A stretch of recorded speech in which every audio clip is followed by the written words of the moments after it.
Which one are you profiling off of, streaming off of?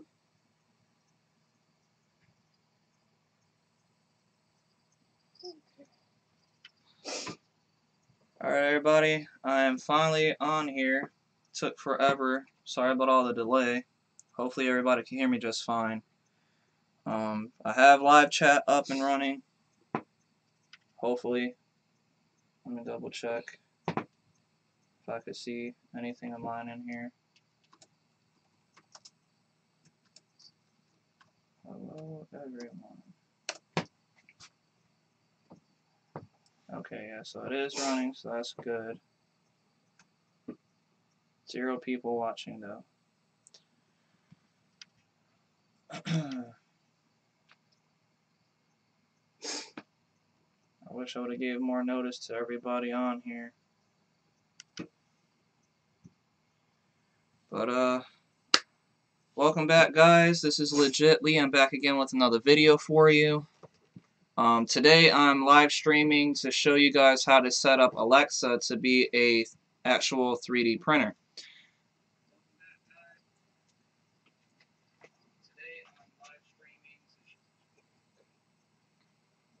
Hopefully everything is working out great. I do see nobody looking at my stuff yet.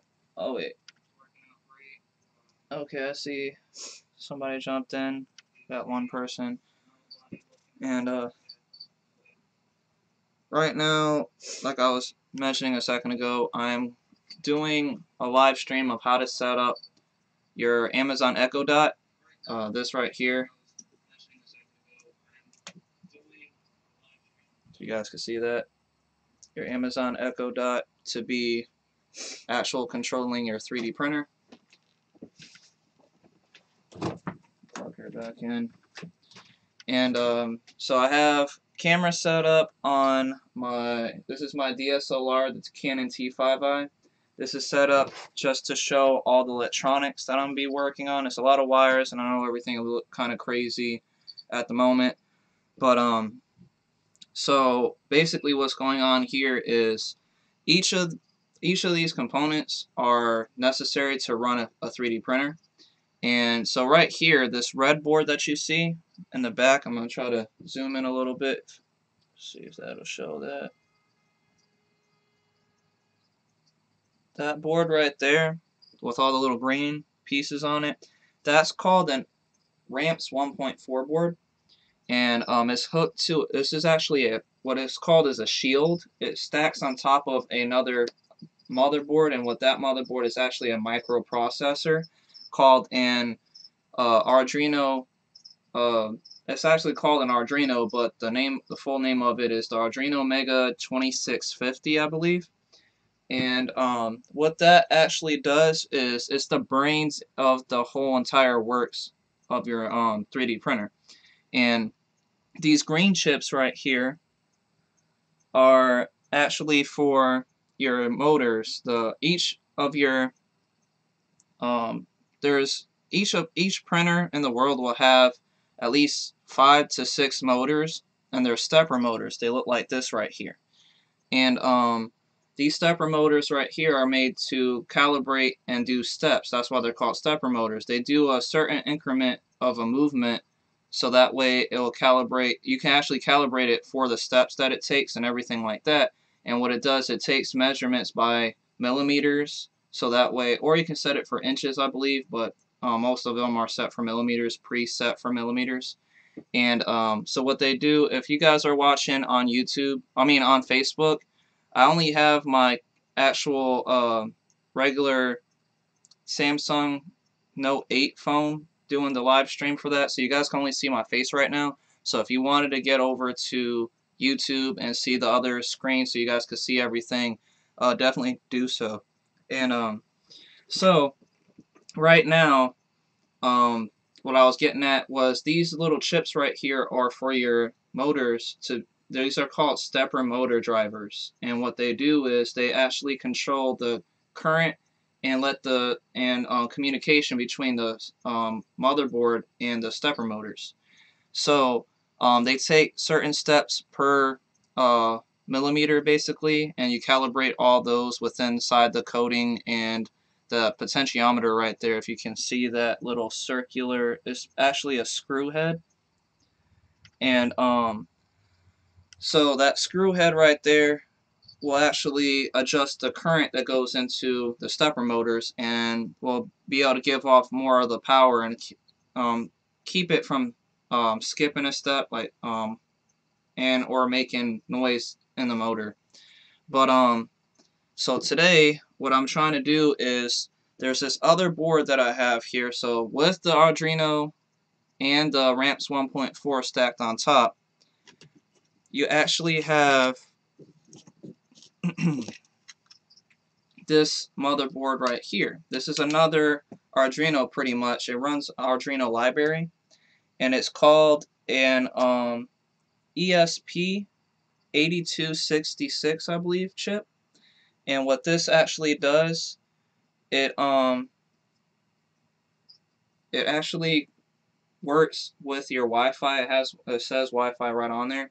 What it does, it connects. This is basically a Wi-Fi controller chip, and what I have it connected to is these actual 8 relay channel board here, and each one of them I marked so that way I know the coding for my actual presses, because this is actually basically everything's connected to each other.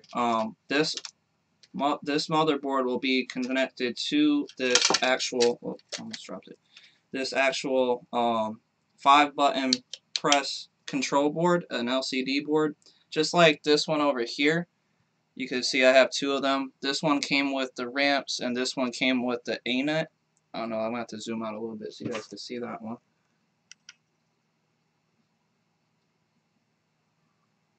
There we go. Anyway, this one came with the Anet, and then this one came with my ramps board when I bought the kit for this. So the ribbon cables all fit up correctly with each other, so if I wanted just to unplug this and plug this one into the board here, this one will work for it. The only bad thing about it is you'll have to go back into your coding to let your actual 3D printer know that this is the type of controller you have attached to it now instead of this one. So anyway, each of these are marked.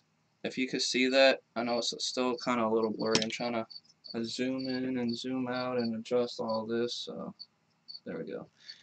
Each of these are marked. I have D for down, U for up, B for back, E for enter, and M for menu. And so what that is for these control pieces right here. Each one of these relays is connected to one of these buttons here on the back of my actual. They're soldered to the back of this actual panel here. Each part is soldered correctly here that I have on this control panel.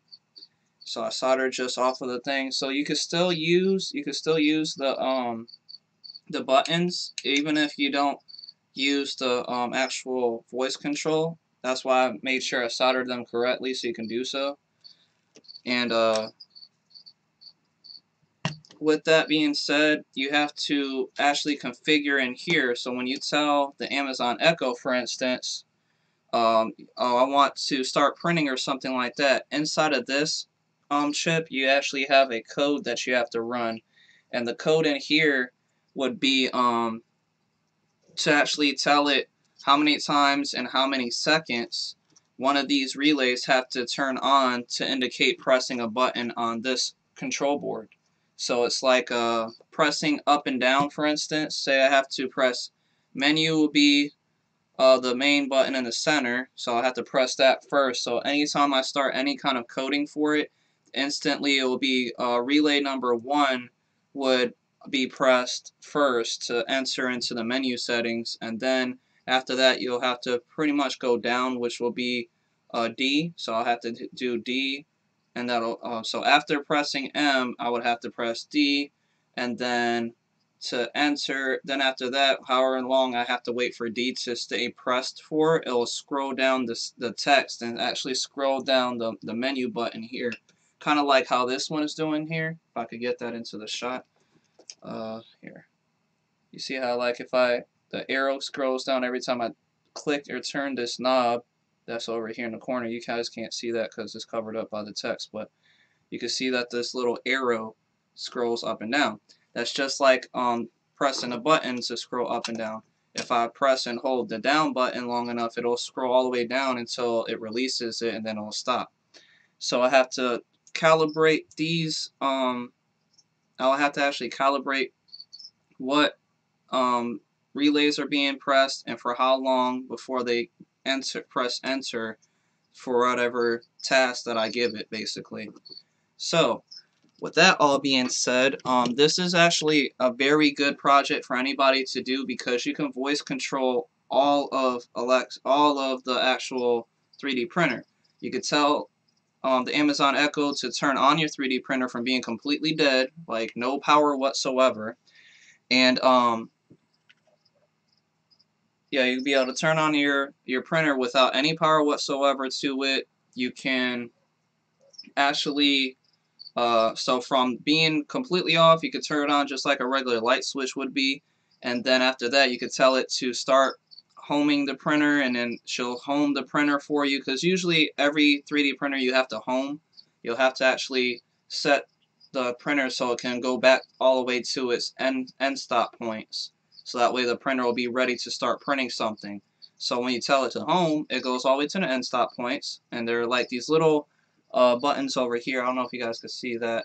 They're just little switches that'll be on the ends of all the axes, and then after it homes, then you can start heating up your bed in your extruder. So the bed will heat up so you can actually start 3D printing stuff, because you need heat for the actual filament to melt and then place it on top of the surface. And the surface has to be warm too, because it needs to stick to the bed.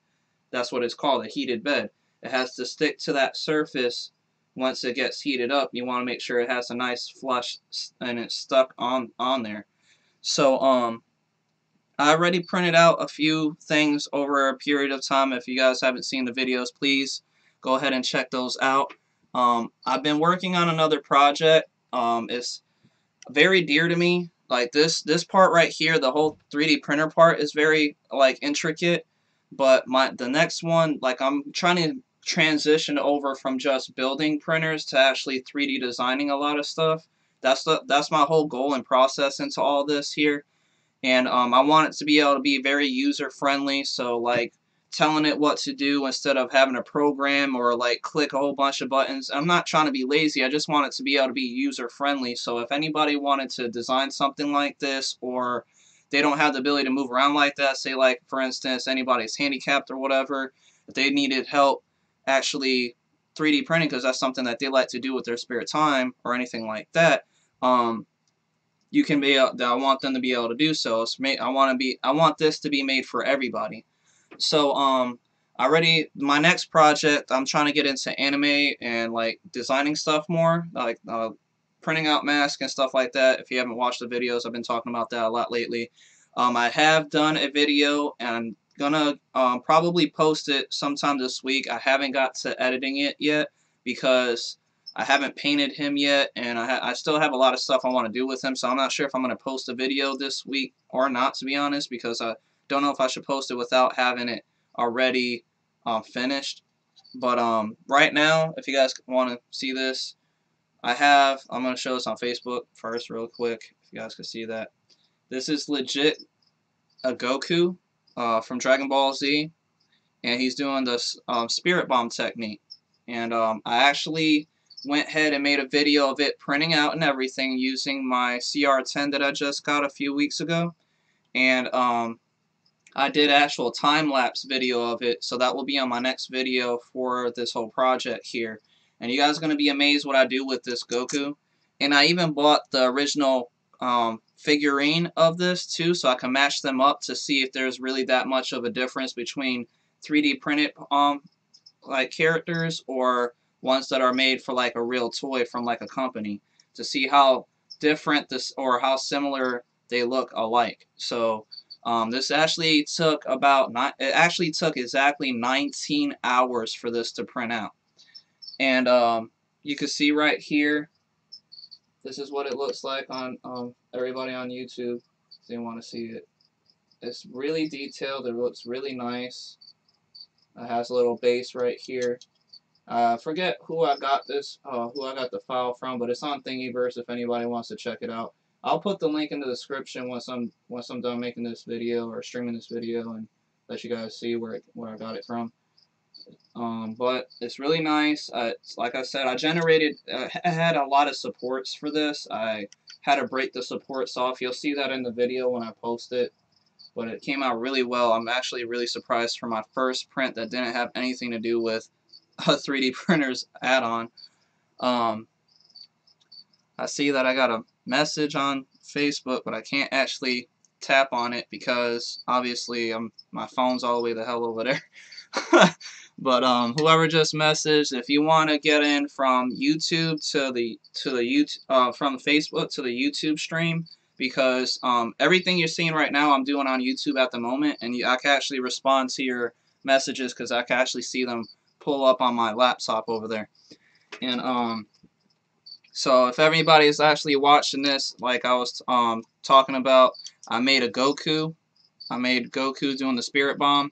It looks pretty amazing. I'm sorry that the light's super bright. You may not be able to see it all that well. But it looks really good. Has a lot of detail for you guys that's just joining in. And today I'm talking about doing 3D printing and adding voice control to it. Now, the bad part about all this is I've been trying to figure out the whole communication between the LCD and the RipRap, that's what they're called, motherboards here, the RAMPS 1.4 board. And the problem that I'm lagging, okay.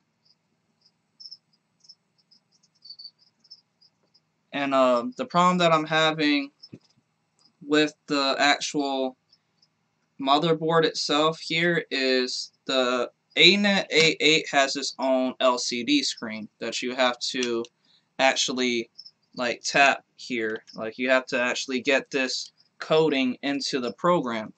And in order to do that, you guys have to actually you have to download the latest firmware for Merlin or Marlin, whatever you want to call it. And you have to download the latest version of that off of the Merlin actual website. And the reason why I was having trouble with this because I had the older version, but the newer version has it to where you can set it. But I would have to go back and reprogram and resync everything up with the actual files that I have, because I have the older version of Merlin, but everything is pre-configured in there to actually work for my Anet. And so what I have to do is recopy and reconfigure the new version that I'm downloading, because that one's the only one that has the Anet's motherboard's push button LCD controller inside of there, inside the coding anyway. But so even with that, I have like 2 workarounds for this. So I can, like I mentioned about getting the new Merlin firmware, I can do it that way, or I could stick with the same one that I have, but I will have to use a different motherboard. There's 2 motherboards for that. That's what's good about the whole 3D printing thing. There's a broad variety of what you can do with 3D printers. Whether you're changing out motherboards or changing out LCD screens, it doesn't really matter as long as you have the coding right. And what I mean is, like, your 3D printers designed to move in a certain amount of space from X, Y, and Z. So and how you would think about it like this is X is over, so that will use your thumb, so that's left and right. And then so left and right for your thumb, that's X. And then Y is forward, back, front to back, so you'll push your finger out that way. And then Z is up and down, so you'll just X, Y, and Z. And you have a certain amount of space that you're allowed to work with. So my printer, for instance, does, I think, 220. It's 220 by 220 by 320, I believe, or 420. I think it's 420. And what that is, it's basically the X and the Y are 220, which means 220 millimeters of printing space.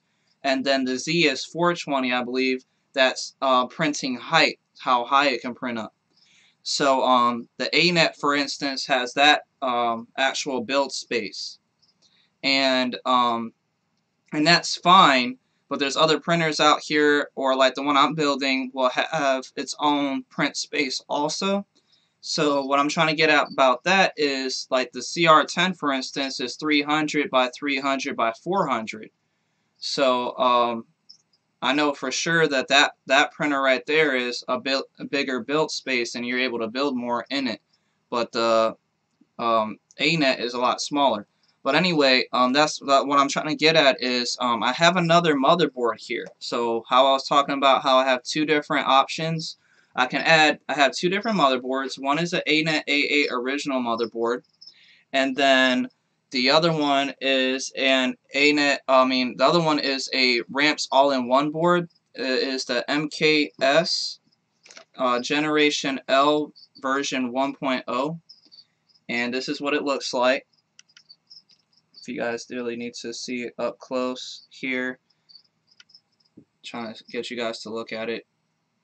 So you can see on these same on the same motherboard, it actually has the same stepper driver chips, those green chips right here, and each one of those goes to a motor. So you have actual 3 different motors running. So you'll have your X motor for your X axis, the Y motor for the Y axis, and then you have 2 Z motors for your Z axis, depending on what kind of printer you have. You could have 1 or you could have 2. All my printers have, actually this one has 1. The CR10 comes with 1 unless you get the add-on or you get the special edition CR10. You can add it yourself if you wanted to. They have like the kits that you can add extra Z motor to it. But even with that, it'll only run off of 1 of these stepper driver chips. It won't run off of 2 of them. So it'll link the same exact ones, hooking up all the same wires to 1 stepper driver. And the other end piece right here, this is for dual extruders. That's why you have another motor, because you can have 2 different extruders extruding out filament at the same exact time, and that will speed up your printing process. But anyway, so what I was trying to get at was I have 2 different motherboards. One's the Anet A8 motherboard, which, let me show you guys what that one looks like here. I just have to grab it. Where's it at? There it goes.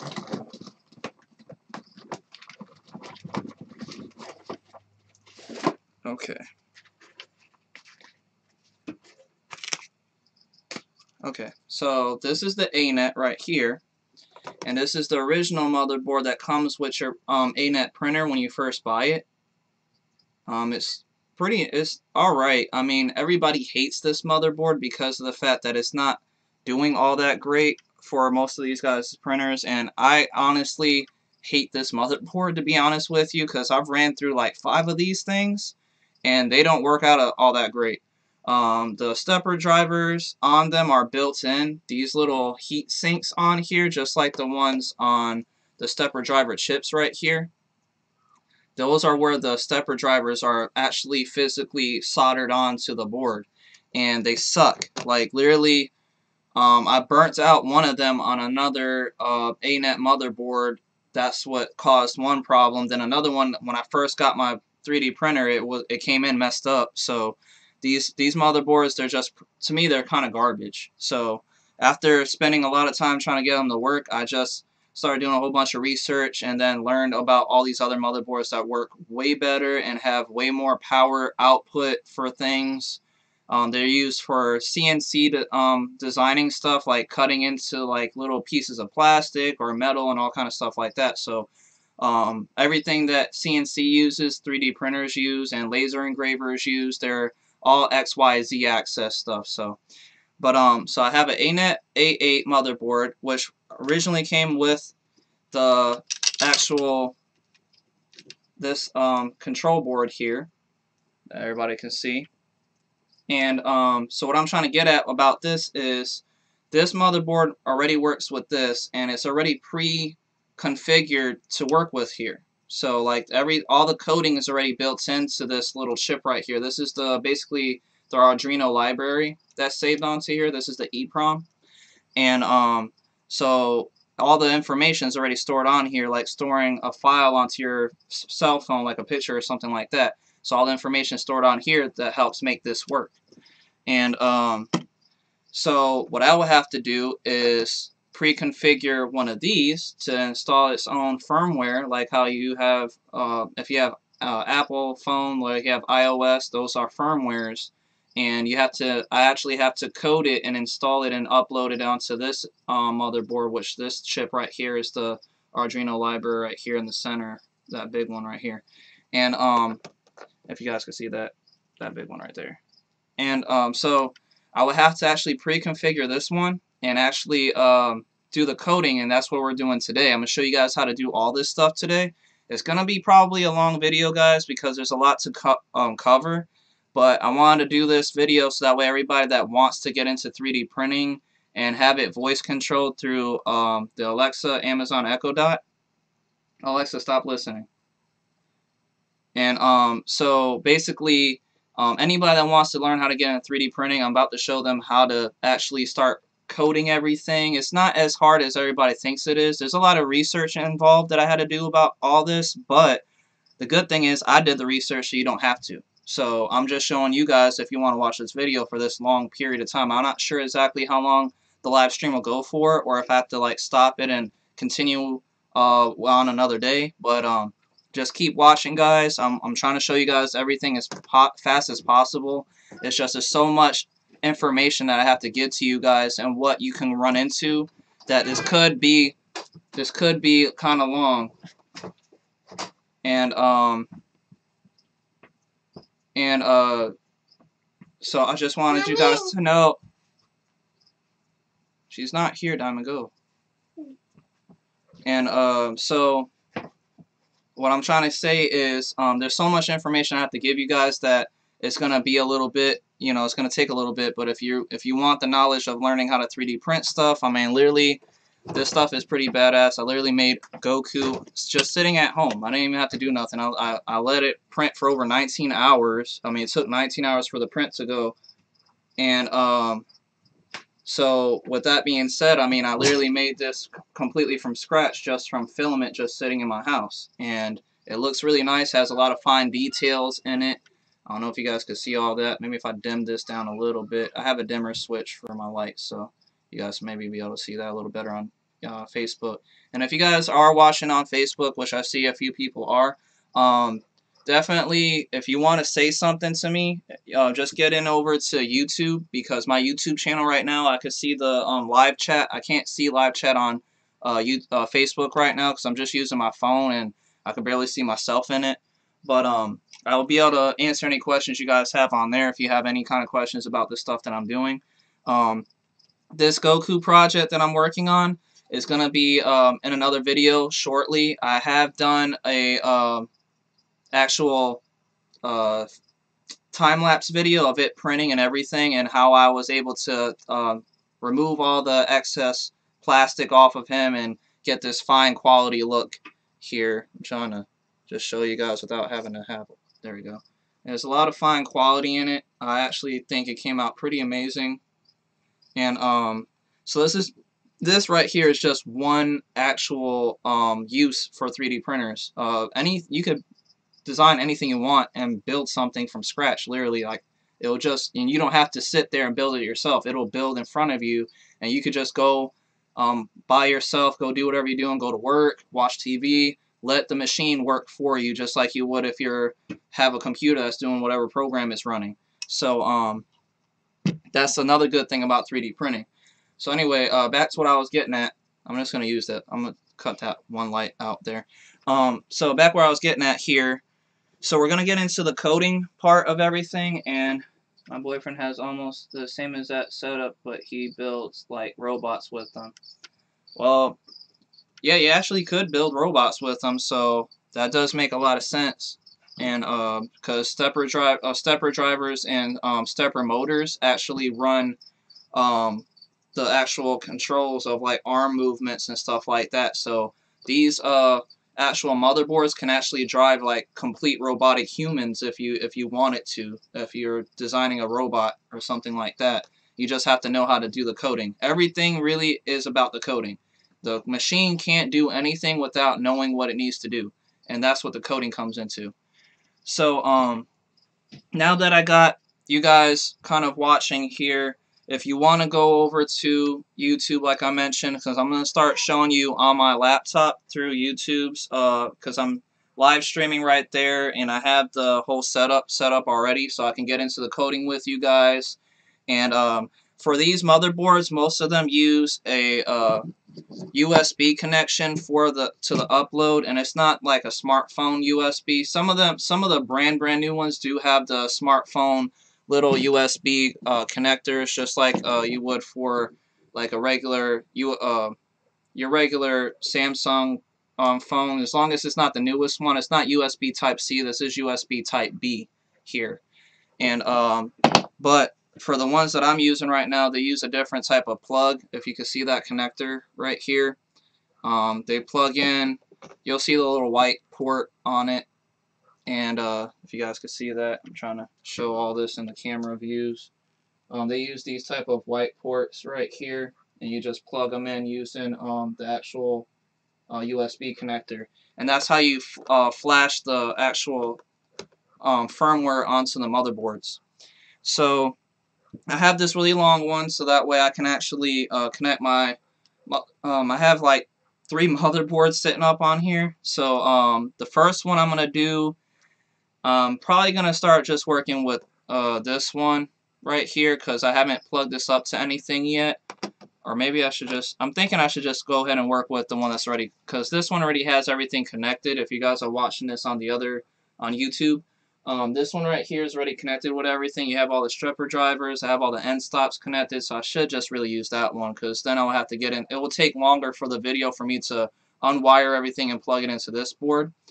So, but I just wanted to mention that I did have that board, and I can set up either one. If you guys want me to show you how to set the other board up completely brand new from scratch, then I'll do that also. Just leave a message there. I bet if that makes sense.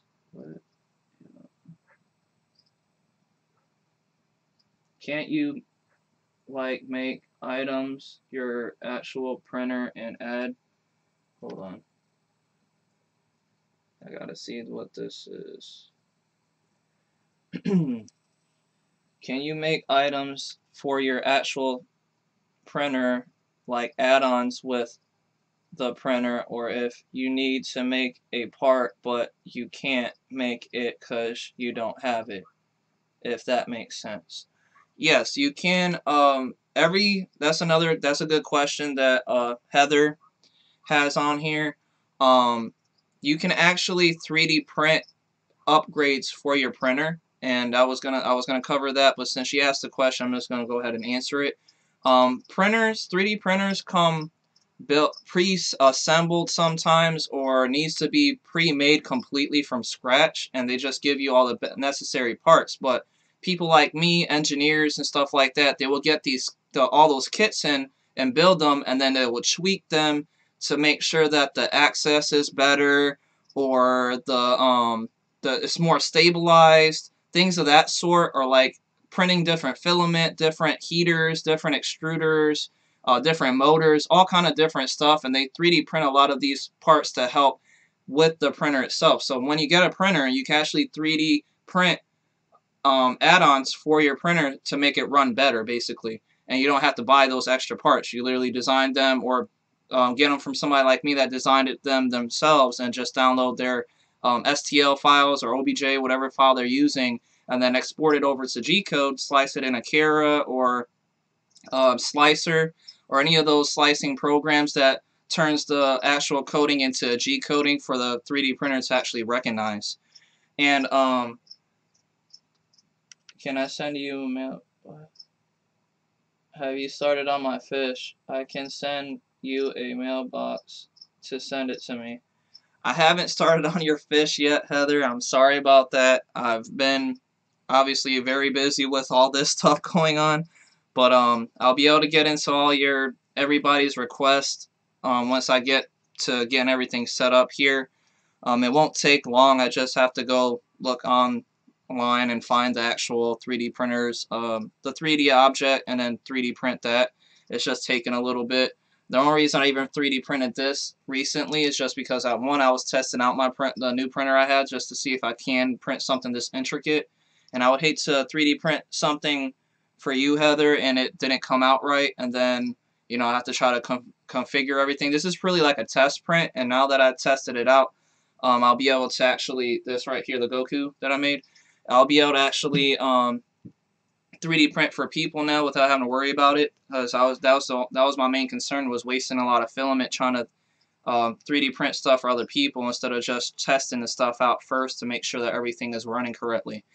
But so now that we're done explaining all of that, if anybody else has any questions, definitely let me know. I'll be going on now from this point forward to start actually putting a lot of detailed information about my printing and stuff like that. So now, which I'm promise, guys, anybody that's watching on Facebook right now, you're gonna want to get into YouTube because you're gonna want to see what I'm plugging everything up and how everything is running. Because I'm gonna be doing all this off of my laptop, and I only have it set for my actual YouTube channel there, so that gives off all the information. So first things first, we're gonna go ahead and plug up the USB to the actual 3D printer here. I'm gonna shut my 3D printer off because I don't know if there's really a problem with it being on, but I don't like the fact that me trying to upload a firmware into a printer that's already on and running, kind of. I don't want any miscommunication between the laptop and the coding on the actual microprocessor, which is the Arduino Ramps 1.4. And so what I'm trying to say is I feel like it's better to keep your power off when you're uploading information to the EEPROM there. So I have this USB cord, and I'm gonna go ahead and plug it into the bottom here. This is the port on there. It's a little tight of a fit, but it will fit. I just have to kind of push up on it. There we go. And I'll lock into place. And hopefully you guys can see that. I know it's kind of like this. Let me see if I can get that into a shot here. Let me just go down a little bit. Zoom in. And the wires are in the way, but it's connected right down here. There you go. Just try to keep all that up. Okay. So it goes and plugs in on the bottom down here, and then you're going to use your cord to actually plug into one of the USB ports on your computer. And once you're done doing that, you're going to go into your firmware here. Now, like I was mentioning about this one, I see the actual printer came kind of back on, and the reason why that is because it's getting USB power. But the good thing about it is it's not fully on, because down here, if you can't, I don't know if you guys can see that or not, right over here in this little corner, there's actual power plug that comes from my actual ATX power supply. This is the power plug that connects the real power to it for all the driving of the stepper motors and all that. And so it just has one 12 volt positive, 12 volt negative, and I jumped the bottom parts here because basically you can run two lines, one for the actual heated bed and all the extra parts, and I just feel like that's just a waste of wire. All you have to do is just jump them, just create some jumper pins, and you're all good to go there. So and if you guys can't see that on Facebook, this is the part that I'm talking about. This is the power plug that goes into the ramps board there. And so now that I was done explaining that there, so yeah, the reason why this is actually still on is the actual motherboard from my computer. The 5 volts that comes from the USB is actually turning this on still, kind of. But that's not going to be an issue because of the fact that you're gonna it's not completely running, it's just getting power from your motherboard, so that part's okay, just as long as it's not getting 12 volts to everything on your stuff. So now I'm going to go ahead and get into the coding here, and so first, let's just go ahead and let me show you guys where to get everything from.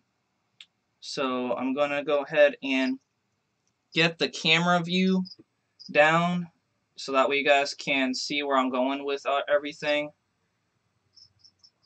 I'm going to move this out of the way.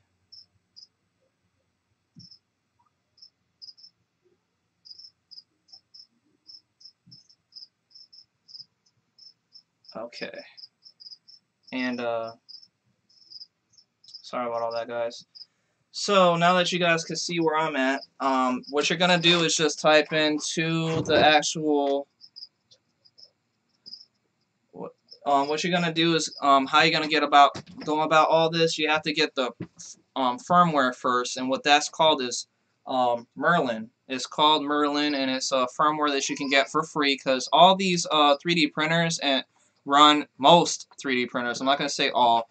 Most 3D printers run the Merlin firmware, and 3D printing is an open source, and what that means is it's free to the public. People swap ideas with each other and actually do all coding and give it out to everybody. It's open source, free programs, and top engineers design and code the firmware and tweak it as they see fit for other parts that they design for the printers. So, like the stepper driver chips, for instance, that come with the motherboards, they make different types. They do micro stepping, and they just came out with the 2130. They're called TMC 2130s, and they're actually they don't need a potentiometer on them, and they actually make your printer a whole lot quieter also. And they're all digitally confirmed, digital programs inside the Merlin firmware, so you don't actually have to use no potentiometer to adjust the actual voltage or the amps from your actual stepper driver. You just type in what you feel like would be necessary for your actual 3D printer. And I would love to get my hands on some of those. I know they're actually pretty expensive.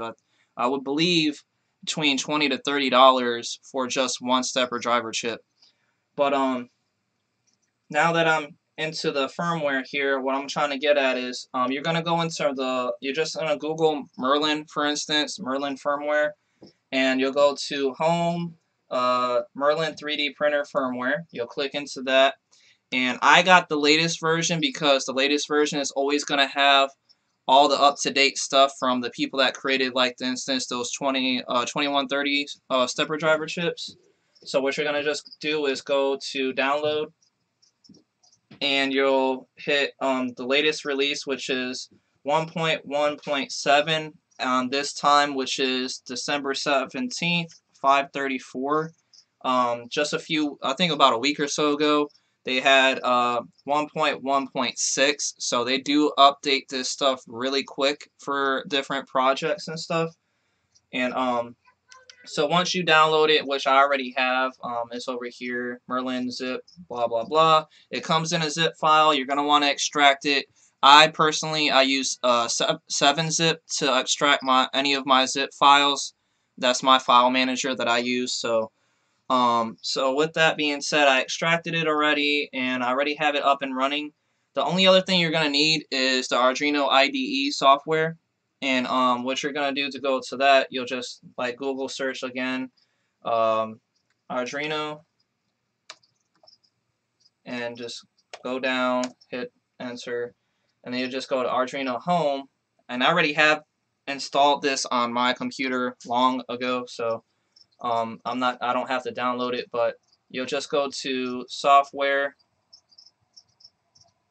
and then all you have to do is just go down to download the Arduino IDE right here, and then you'll just install it for whatever system you're running. You have Windows, Mac, OS, Linux, any of those you can use.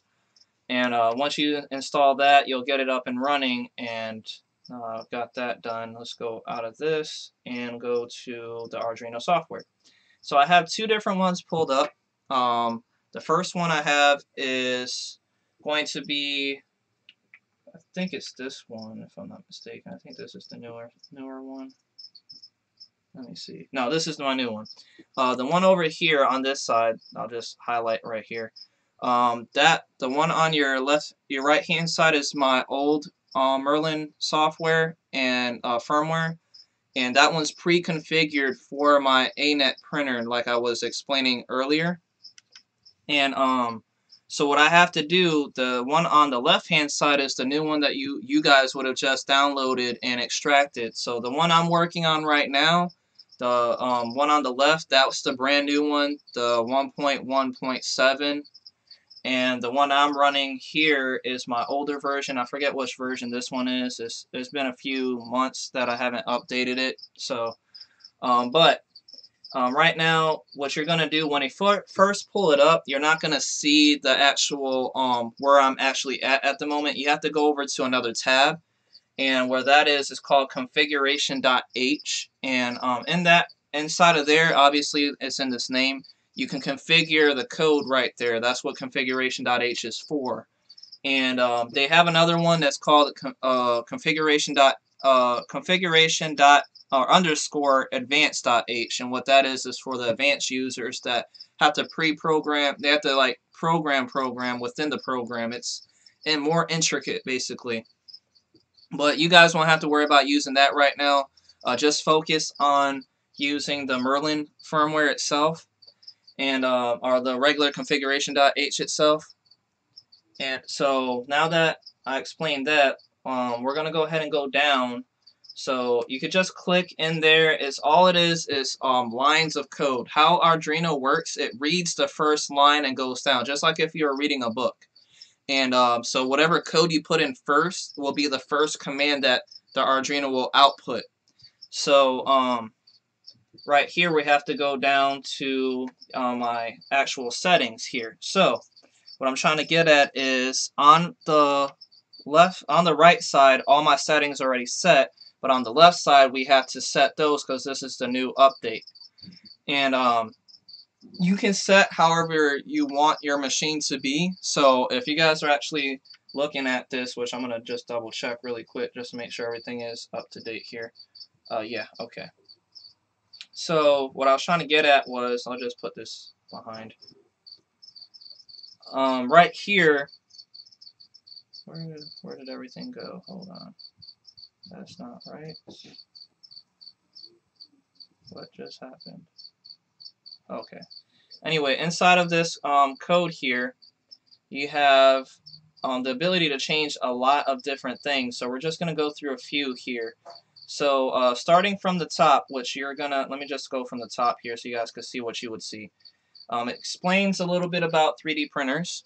And right here it says, Merlin 3D printer firmware copyright blah blah blah 2016. And once you start scrolling down, you actually start seeing this is all just the copyright information. You don't have to worry about all that.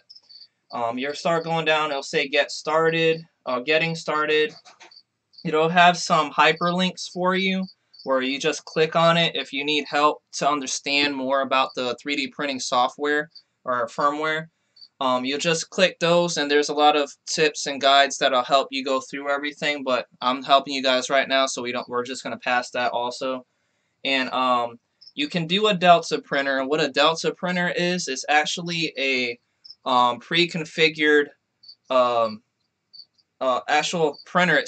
There's Delta printers, and then there's regular desktop printers, where Delta printers are basically a circular printer, and they have three armed going down, kind of like a tripod but upside down, and it prints that way on a circular built platform instead of a square one that a lot of other printers use. So you can actually configure for Merlin for either one of those types of printers, but I have a square heated bed, and I don't have a Delta printer, obviously, so I'm not going to be using it. But if you guys are using something like that, then I just recommend researching how to configure for Delta printers. So I just don't own one, so I don't know for sure. But I'm pretty sure they're the basic same thing. They're just different build platforms and stuff like that. But So anyway, we're going down some more here, and here you'll see vendors, blah blah blah. These are for other information here, and then you can set your serial port also. And what a serial port is whenever you plug in your USB cord, it's making a connection to your actual microprocessor, and what that is, it's a serial port. It's communicating between itself, and that's the serial, the data stream that you're using. And so your serial port you can define as 0 port 0. Your actual Arduino will know what your serial port is when you set it. I'll show you guys that in a little while before, because you're going to need to have it set for where you're going to be sending it'll have to be on a certain COM port for a communications port. And you'll see that when we start trying to upload the firmware, but first we're going to configure the firmware before we try uploading it. So I'm just going to blow past this part also, because this is kind of like end user stuff for this part. So as long as it already is defined, and what defined means, there's not actual any commas. So like for instance, right here, if you see my cursor, what you can do is put backspaces, I believe that is backspace, or is that a forward space? Forward space, I believe. Anyway, you can put forward spaces on here, and that will uncomment that actual information that the printer needs to read. So instead of it being a command, it's just information for you to read when you look at the actual firmware, like how we're looking at it right now. So it takes out that command, but we don't need to do that. So we could leave it on 0, and that actually lets it know what the command is. And the reason why I had to explain that is because there's a lot of commands in here that are already taken out with the forward spacing, and you're going to have to backspace it to let the motherboard know that that command needs to be issued. So now we're going to go down some more here, and the Baud rate right now where we're going to be using, a lot of people and most printers, when they come out to you on these type of motherboards that you guys can see here, I'm sure, these motherboards come pre-configured with a Baud rate of 115, 200, so it's like 115 and 200, so was that 1115 and 200. And that's the Baud rate that they usually use. So whenever you use like Pronter Face or Simplified 3D, any of those printing programs that lets you configure and control your printer, these will most likely be running on those types of Baud rates. But I use the 250,000 one instead of the 115 to 200 one.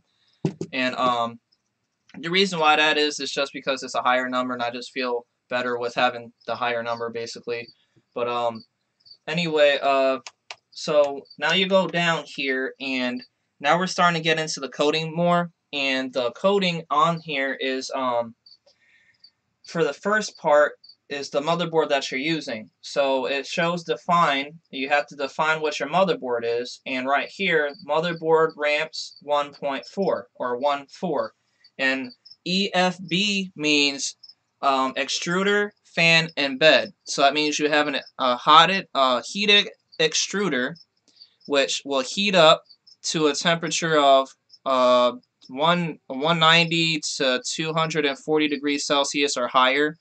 And then you have a fan, which will cool the parts that extrude out of your nozzle, so that way it won't stay liquefied. It actually rehardens it for you. And then the bed is your build platform that can also be heated off, and what that is, it'll heat to have the actual filament stick to it. So that's why it says EFB there.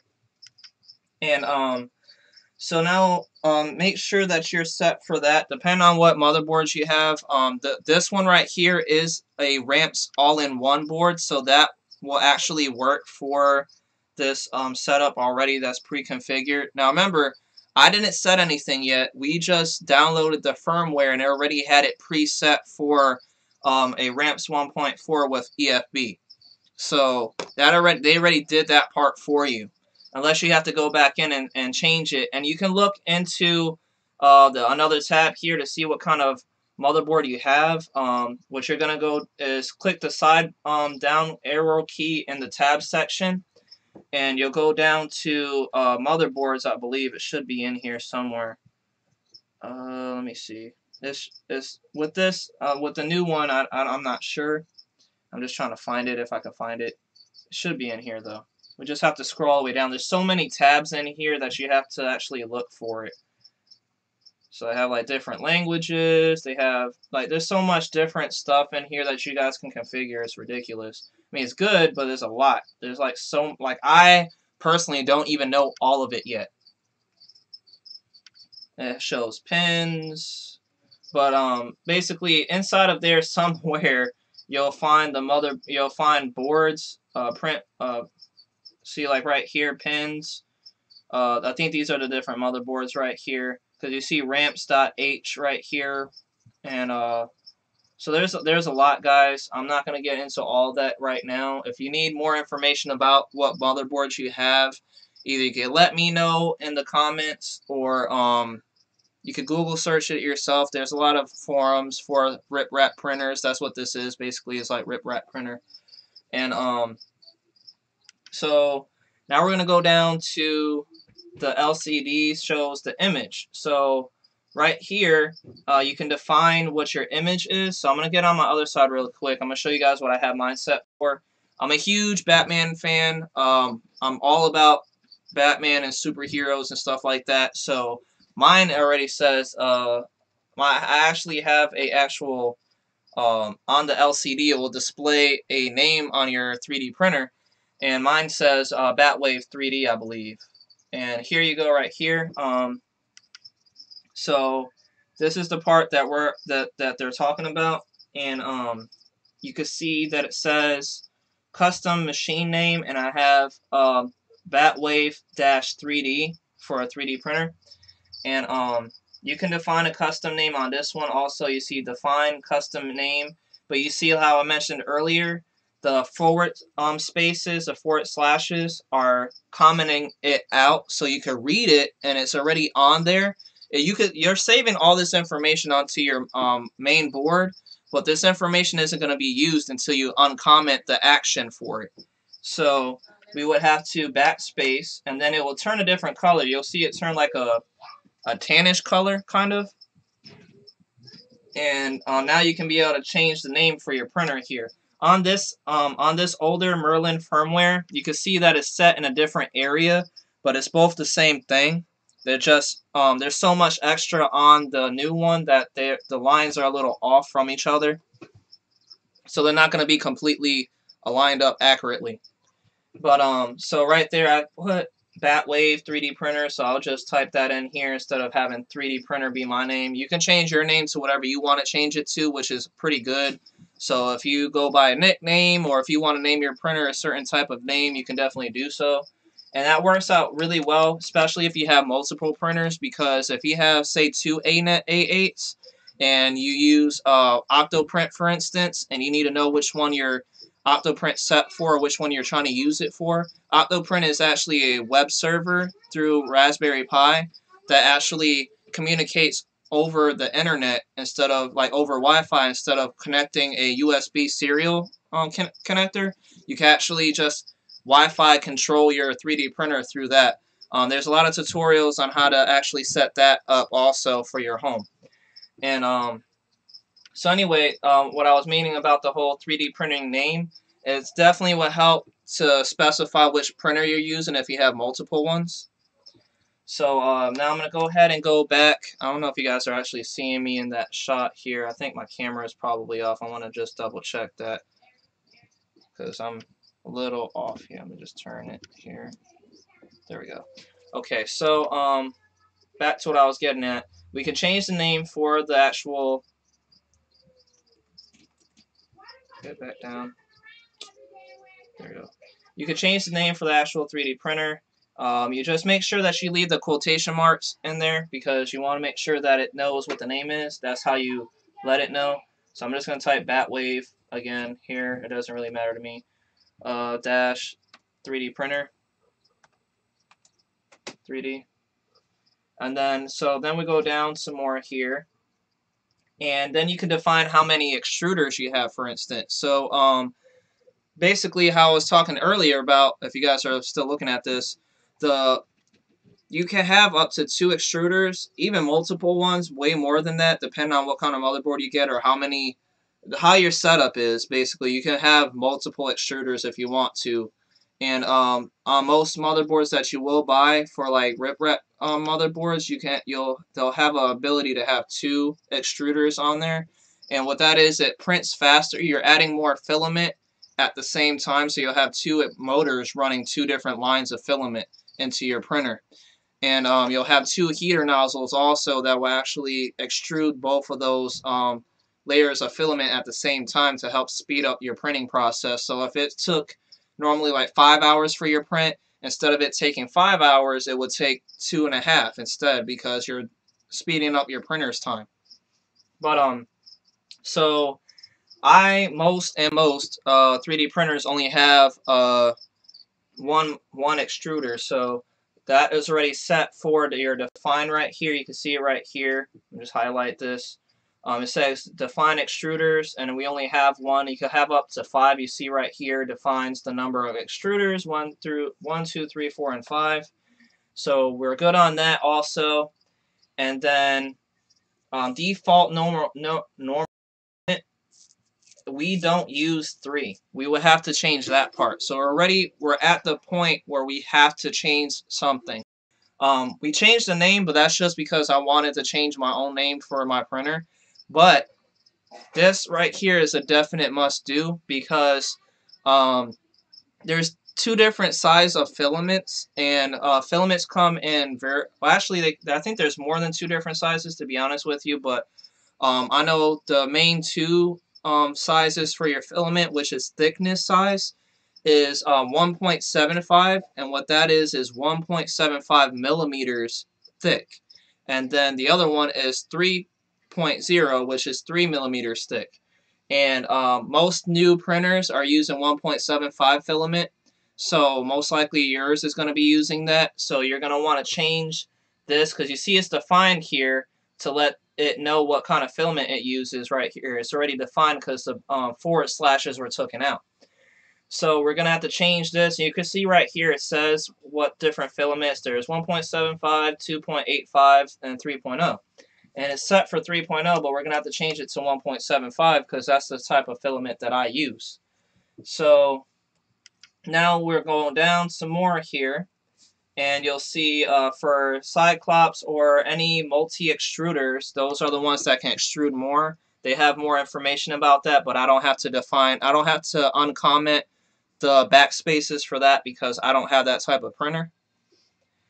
So we're going to go down some more here now. I'm trying to speed this up for you guys. I know there's a lot of stuff to cover, and I don't want you guys getting bored or having to go through all this stuff, but this is a lot of useful information for anybody that's watching.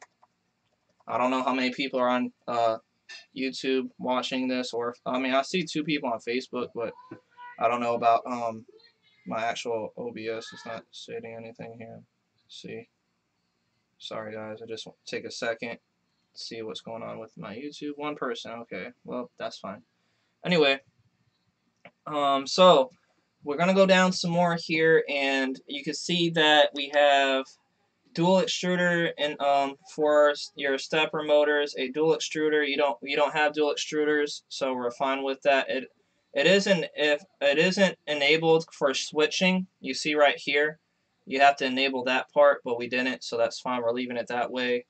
Dual nozzle for the use of a servo motor, we don't have that, so that's undefined, so that's good. We leave that alone. And then define parking extruder. And we don't need that. We don't have anything parking or anything like that. So if enabled, the solenoid is not magnetized, so we don't have that. So we don't have to worry about that either. And then we go into mixing extruders. We don't have a mix. We're not blending 2 different extruders into 1 filament. What you can do, you can mix how your filament gets blended into your prints, which is pretty cool. You have like 2-tone prints basically. It'll go from like black to red or white to blue or something like that, you'll see the color changing into your filament as it extrudes out of this machine. So after that, it talks about the offset. It talks about the offset for your extruders, but you don't have to offset anything because we don't have dual extruders to offset from each other. And what that means is your extruder itself is basically placed right next to each other. So one would be right next to another, and that gap in between each other, you have to let the actual you have to measure that out and let the program know how far apart they are, so that way when they start printing, they won't be printing offset from each other. That's what the offset means. So now that we're going down some more here, we're getting into the power supply.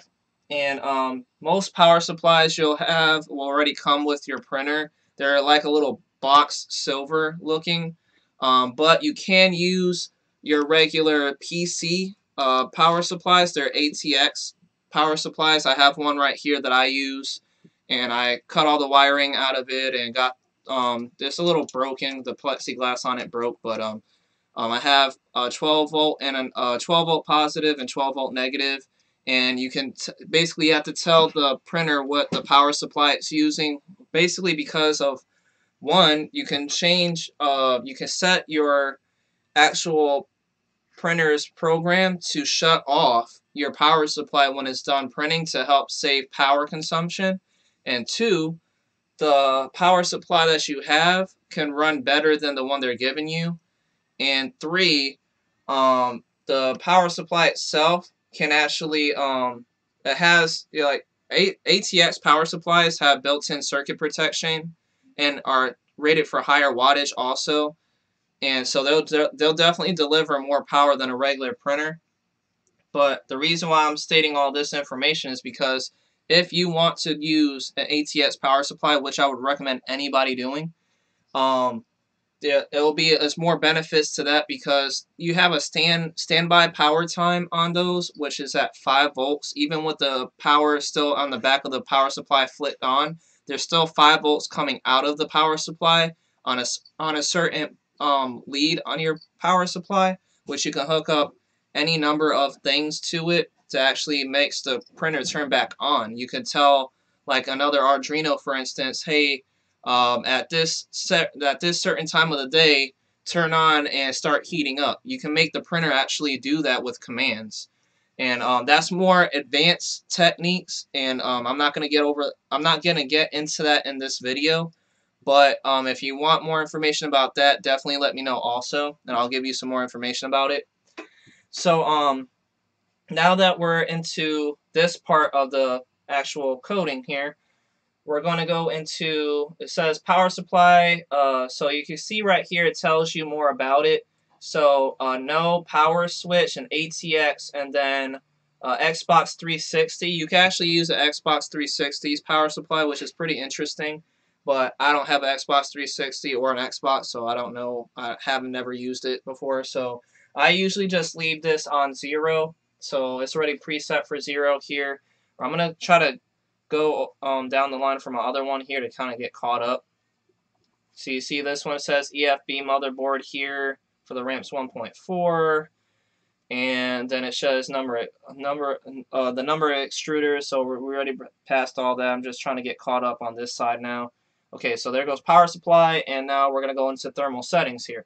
So this is the next step that you have to get into for your actual printer, because your main board's configuration needs to know what is being heated up at what temperature, and how to actually know what thermistor you have. And what a thermistor is basically a thermometer. It's a temperature sensor that's built into your extruder and your heated bed to let you know what the temperature is. The machine monitors the temperature to keep it at a certain spot, because just like if you have a regular heater that you plug in your house and you turn on, you have a certain dial you turn it on to, and then once it's done heating up to that, it'll cut off and then stay off until it starts feeling the room's temperature dropping in its temperature, and then it'll turn back on again to heat back up to that specific temperature setting that you set your heater for.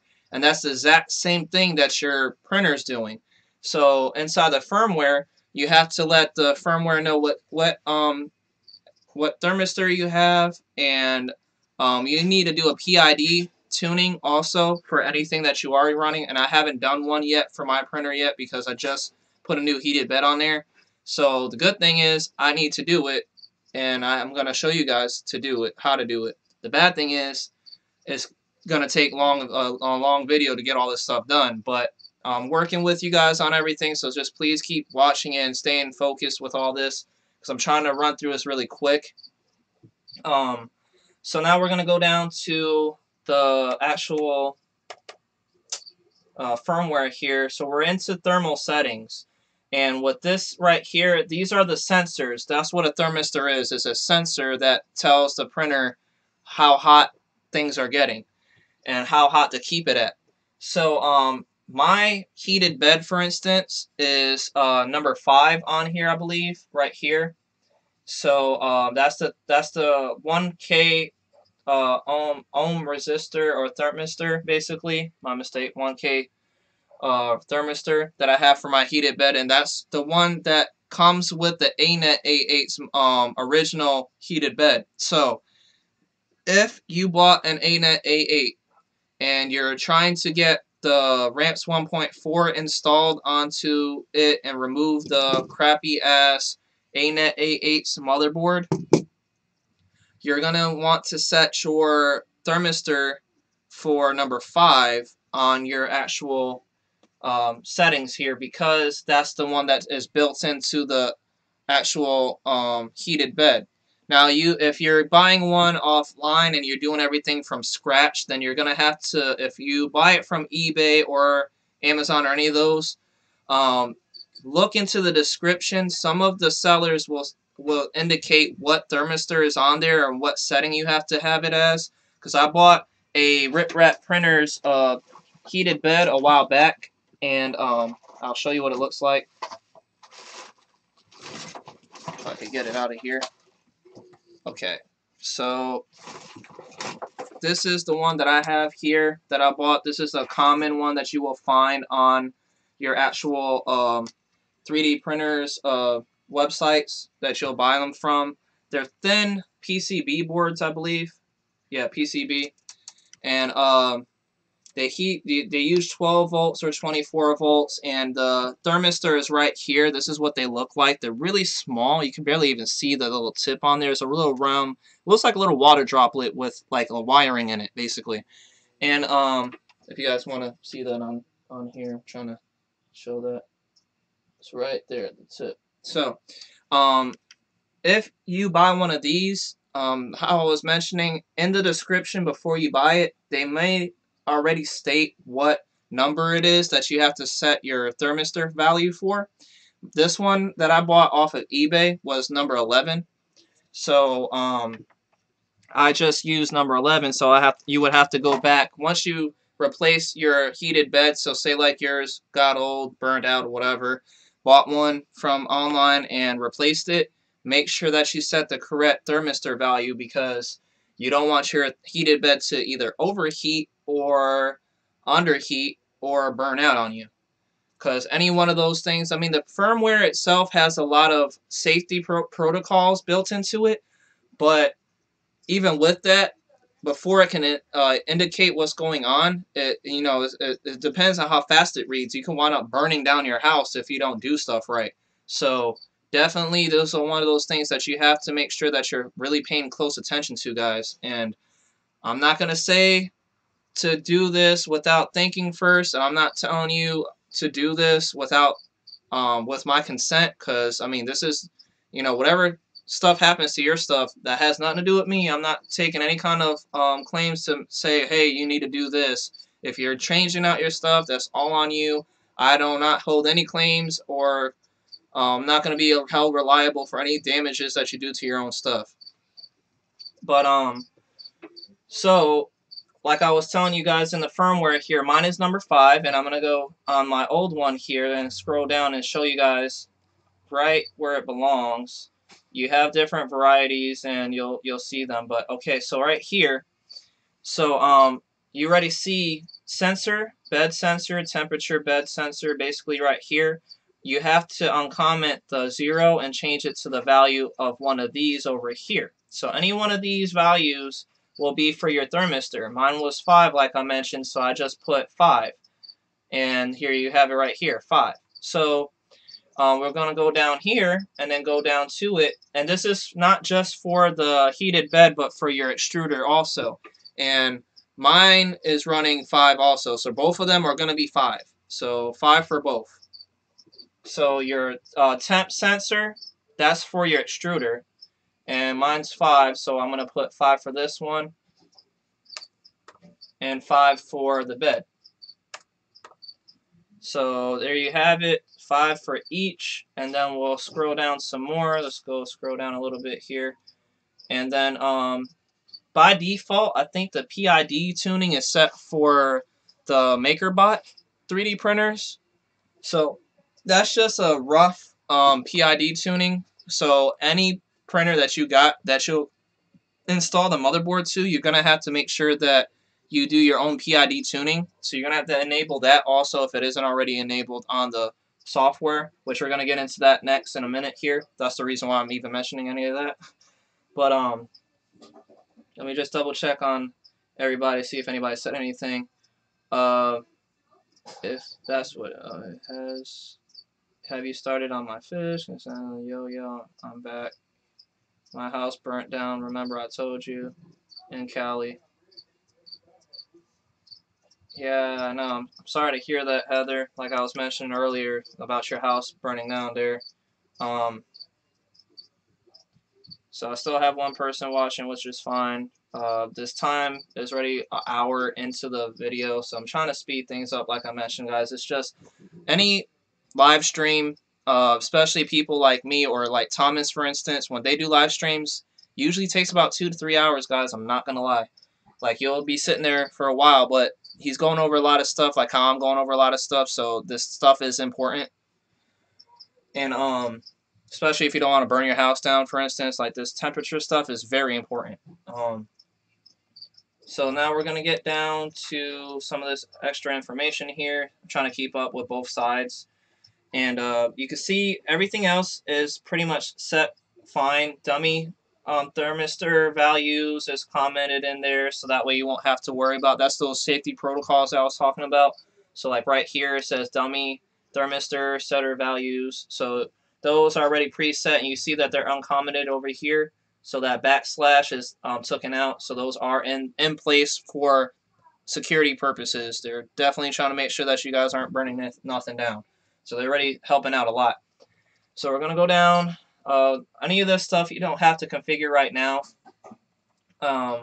These right here, if you want to know what this M9 means, those are command codes that you can send to your printer through like Pronterface and all those printer programs to set a certain temperature instead of doing it on your LCD control boards like these. You can actually set the value through the printer through your like USB or your actual Octoprint, stuff like that. So those are just return processes, so return success, stuff like that.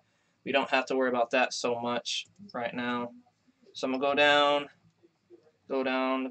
So I see that all those are set for 5, which is fine. 25. Okay. For instance, on here, these are the values for the maximum you could set your printer's heat to. And this is for me. That's what I'm trying to get at. This is my printer that I'm working on. Your printer could be completely different on how you go about it. And temperatures are kind of the same, but the reason why I'm stating my printer is because if, for instance, you bought a printer like the Anet and you wanted to print a certain filament, different filaments have different types of heating that you need for it. So ABS, for instance, does 240 for the Celsius, 240 degrees Celsius. PLA is usually 190 to 200 or 210, depending on how hot you want your stuff to be heated at and the ambient room temperature that you're in. So if you're living in Connecticut or New York, anywhere that's cold, that snows, and will have lower temperature, you can set your temperature higher to help with the overall room's temperature, basically. But here in Florida, where I'm located at, my temperature can be set at 190 for my PLA or 240 for my ABS because those are proper temperature settings for me and my location. And even with that, there's other types of filaments. You have carbon fiber filament. I think that's actually temperature for that is like 270 something, I believe. I forget. I don't have carbon fiber filament, so I don't remember. But there's two different types of filament that go way beyond ABS heating, which is like you would probably need 275 like it shows here. So right here you see max temperature for heater 1 or 0. Because how numbers go numerically for any computer, 0 is a number. So you'll have 0, then 1, 2, 3, 4, 5, or whatever. So really, if you have 0 and you have all the way into 4, you have 5 different heater, actual heater extruders, basically. And that won't be just for heaters. You can heat multiple beds. You can heat multiple extruders. Anything that you require to have a heating source to, you can use any one of those heaters for that. So I already have mine set over here for 275. I left it alone because just in case I wanted to get carbon fiber filament, for instance, which I kind of would like to do in the future, you're going to make sure that you have your temperature settings set for stuff like that in the future. So, but for the heated bed temperature, for instance, mine is set for 130 because no heated bed needs to go any higher than that. Personally, that's how I feel. I don't know about everybody else and how they feel about their printers. And even with that, there's no telling about the actual, like, the filament that goes on, that lays onto your bed. For like carbon fiber filament, for instance, I don't know if they have to have a higher temperature or not, to be honest with you there. And but for the filaments that I have right now, I have PLA and ABS. Those are the two main filaments that you will be using. Those are the cheapest ones. That's why I say you will be using, because they are super cheap to come across. Carbon fiber filaments like $20 to $30, like $30, I believe. And PLA is like between, you can get packs for like $10 if you buy in bulk, or you can get like between 13 to 21, 22 bucks, depending on what kind of color you're getting and how thick it is and how much of the spool you're getting and stuff like that. So right here I have mine set for 130 for my max bed temperature setting. So I'm going to just uncomment the 5 and 0 and just put 1 and 130 for 130 degrees Celsius. So now we're going to go down. Now that we have the temperature settings set for your heater and your heated bed settings set for your heater, all the temperature stuff is done now. That part is completely over because that's all you need to do for it. So just like I said about reading a book, that's the first stuff that you need to do before you get down to the rest of the book here. So that's the first coding that the printer needs to know about. So now that we're done with that, we can go down to PID. Now we're done with the heating stuff, but not fully. PID tuning is what I was talking about earlier, which sets the with the ambient room temperature and your where you're located at, and if you have your printer in a confined enclosure, these settings will vary dramatically between your printer and my printer and anybody's printer around the world. So you have to auto-tune your own 3D printer's PID settings, and what that is how to know where your temperature setting is located at, so that way you know exactly how to set it for yourself, because you'll have to go back and pre-configure like this firmware. you can go back and pre-configure and manually type in your PID tuning settings for what your printer is running at, so that you have the best calibration for it, so it knows exactly what your temperature is and how long it takes to heat up and things of that sort. So this is a very good spot that you guys would definitely need to know about this. And so right here, like I was mentioning before, okay, it's the Ultimaker, not the MakerBot, but the Ultimaker that's commented out here. That's what it's preset for, and I think that's what I have mine preset for also here. So if you can see, I left it that way because I had to do the PID tuning myself, and you can see that it's different if you're looking at my YouTube channel here. You can see that it's different already because the defined started at 22.2, and then 1.08 and 1.114 for the defined for it for the KP, KI, and KD values. And mine is set for 32.32, and then 2.96, and then 87.875. So 87.75. But I'm gonna have to redo this all over again because I did change out my main heated bed board, and since we're doing all this, it's just best to go over it again and then reset these values over again. But we can't do that right now. This is going to have to be one of those things we have to go back after we're done getting everything running. We have to go back to the coding and then redo that specific spot. But with you saving everything, you don't have to redo everything. It's just the one PID tuning. So those three numbers that you have to plug into the KP, KI, and KD values, those are going to be the ones that you have to make sure that you're set for. You have to reset those basically. So now that we don't have to do that at the moment, we can just skip that part. But you see that they have other ones. These are for printers that are mainstream that you can buy. So the Ultimaker, the Maker Gear, the Mandel parts, or whatever, those are preset configurations. So we're just going to skip that part there because we have to go back to it regardless. And the same thing for your bed. Those are just for your actual... this right here is just for the heating extruder. But your bed has its own PID tuning settings also, so you'll have to go back and do both of them, because one heater and another heater, your heated extruder and then your heated bed. So you can see PID tune settings here, PID bed temperature control, and so you'll have to go back to do that one also, so we'll just have to skip that. But you see that it's already preset here also, so whatever they have it preset for, you just have to use those values and then go back, get your stuff heated up to the right temperature that you want to start running the code into, and then PID tune that for yourself. So real quick guys, I need to take a drink because my mouth is getting dry. I'm like talking a lot right now. Anyway, so we're gonna get back into it now.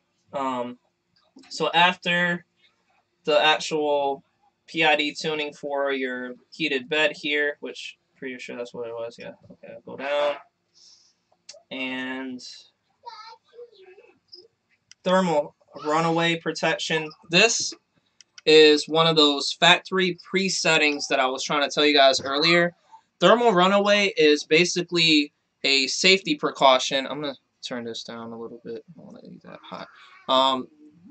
Basically, those are preset to keep your stuff from basically burning out on you.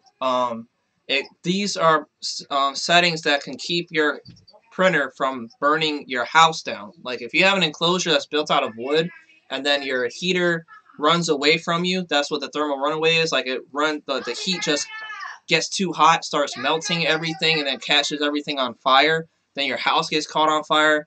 I mean, I've never heard of anybody having this done before, where their printer caught their house on fire or anything on fire, but I've never had to worry about it because I was careful and kept these codes in place. But they're already set in here, and what they do, they measure the temperature, and if, for instance, your thermistor here, like this one I have on my heated bed, if the thermistor, for instance, falls out of your bed, so if you guys can see that, if it falls out of your bed, it will not read the heat on your heated bed and may just keep on heating and burn down your house. That's one of the things that is most likely to happen. So, because it's supposed to be inside your bed here in this little circular hole, just mounted in there. And so for that, I'll show this on here too. So yeah, you see that hole right there. The thermistor is supposed to go inside of that hole. So for this, they have put these values in place. So if it fails, so we can read this a little bit so you guys can know a little bit about it. Thermal runaway protection provides additional protection to your printer from damage and fire.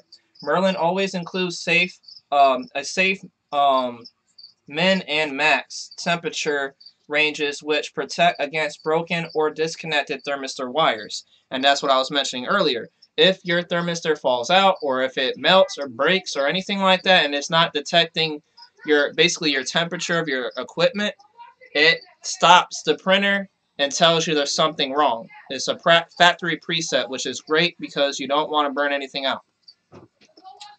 And if that stuff does happen, if the thermistor falls out, it will report as much lower temperature of the air in the room, and the firmware will keep the heater on. If you get thermal runaway or heating failed errors, and those are going to be the details inside of your control board here. Any of these LCDs will project saying thermal runaway or heating failed.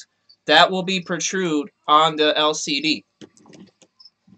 So now that we have that done there, you can okay, and that's what I was talking about earlier. The configuration underscore advanced.h.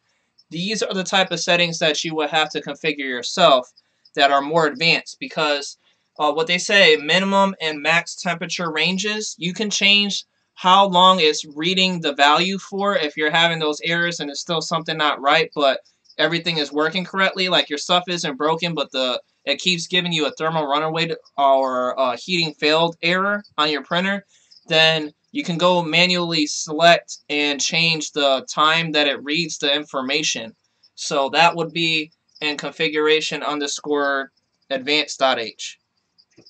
So now that we have that done and explained, you can see that the thermal protection for the heated hot ends, well, your extruder, basically your hot end, and your heated bed are already character defined outwards. So like there's no backspace. You see how like it changed if I didn't want it, it changed the color of it also. So once you backspace, it gives it the correct color and you know that it's working.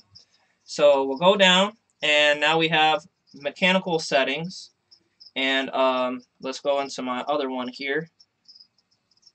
Maker gear, PID, blah blah blah. I have to skip all this. It's hard to keep up with all that. Anyway, on comment says mechanical settings. Uncomment one of these options to enable Core XY, Core XZ, or Core YZ kinetics, either in your usual order or reversed. And I don't have any of those, so I don't have to worry about that. I believe that's your end stop settings for like different sensors, because you can buy regular push button end stop sensors, which will basically be like mouse clicks. Like it's a mouse click button basically, and they run all the way until it stops your motor at the end. It will bounce off of it a little bit just to indicate that it's pressing, and that's what tells your printer where to stop at, so that way your motor won't just run right into the side of the printer wall or something and just smack against it and just keep on trying to go and like break everything. So that's what the end stop settings are for. You have two different types. Well, you have multiple different types, but there's two regular types that most people use. And one will be the push button, which is a manual end stops, and then you have a sensor that detects the actual build plate away from itself. So like once something, for instance, let me just get like a screwdriver or something here. So say for instance your sensor is getting your actual z-axis, for instance, is coming close. Now your sensor has like a little circle on it, and it detects how far away it is from touching and it'll stop. It'll stop itself before it touches and smacks against the sensor and against the wall there.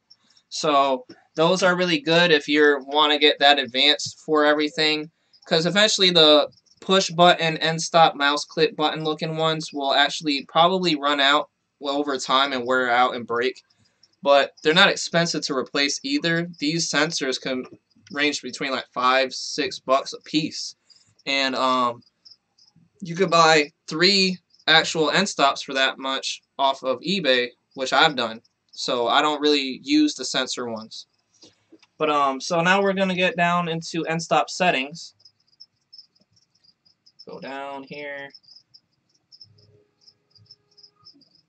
and you can see on this side, I didn't change much on here. I don't have a probe or anything like that, so those are fine. But this part you will have to change. This will be the area that you will have to change. Let me go down and show you what the difference is. So here, you're gonna need to change your actual end stop button presses, because depending on how you have your plugins, if you have a regular rip-wrap kit, then most likely your inverting will be true. And what inverting means is an end stop is basically a switch. And what a switch does, it closes a connection and connects the circuit. So if you're inverting something, that would tell it that it's open or closed. So depending on if your switch is already closed and it needs to be opened, then you will have to have that as false. Mine needs to be true because mine is normally open the whole time. And it won't know that it's closed until the Z-axis or the Y-axis goes and touches and closes the circuit by pressing the switch. So I had to change mine to being true. So my first 3 end stops right here, which is the only ones that I have, will be true instead of false over here. So we would have to change this to true instead of false. So T-R-U-E. Oh, let me just backspace that out. T-R-U-E. And then we'll go down and type that again. T-R-U-E. And one more time. T-R-U-E for it. Okay, so that's for the X, Y, and Z end stops, because every axis will have an end stop, because it needs to know exactly where to stop at, where position home is 0. Because when it starts at 0, all this is numerical printing. So it reads from 0 and then moves over to the center of your bed and starts printing out, and then the Z needs to calculate the numeric for how high is going up, and the Z and X, all of them have to communicate with each other to let itself know how high you're printing, how wide the print is.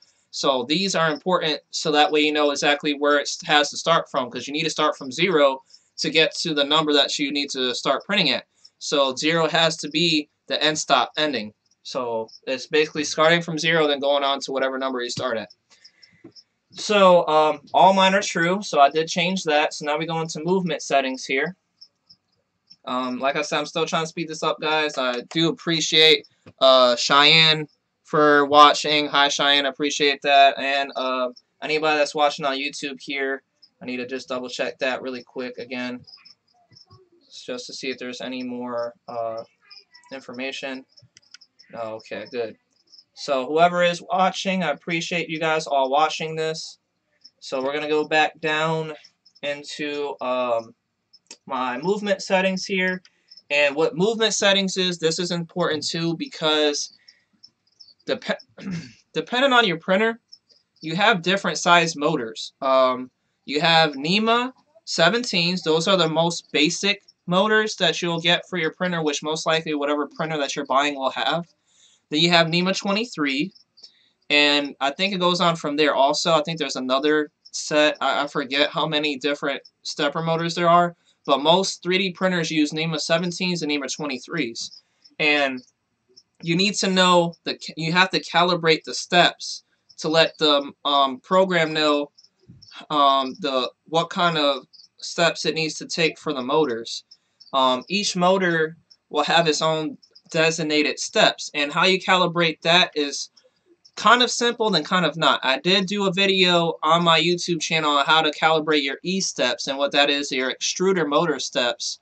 so that way you can actually put out the correct amount of filament that you're actually setting your extruder for. So say you want to extrude 10 millimeters of filament out of your extruder, and it comes out at 8 millimeters or 7.5 or 6 or whatever amount shorter or longer than what you wanted it to be, then your extruder motor is off of its steps, and you need to calibrate that to make sure that you're getting the exact increments that you're specifying for. So basically, your extruder will extrude more or less than what you're setting it for, so you have to calibrate for that. So you'll go down here, and I did calibrate mine, and I will show you guys my values. I'm using NEMA 17 motors for this printer, but my big 3D printer, I will have to recalibrate everything. I'm building one from scratch, and it's a very long and tedious project, but I will have it done in a nearby future in 2018, I'm sure. I just don't know exactly what date, but next week I'll probably be doing another video on my progress so far with it. I have done some videos about it, but I haven't done one in a little while, so I just want to get everybody caught up on what's been going on with it. Anyway, so now that we're in some movement settings here, we're now at the point that you have to actually adjust. So here it says default access steps per unit. Those are what you're changing.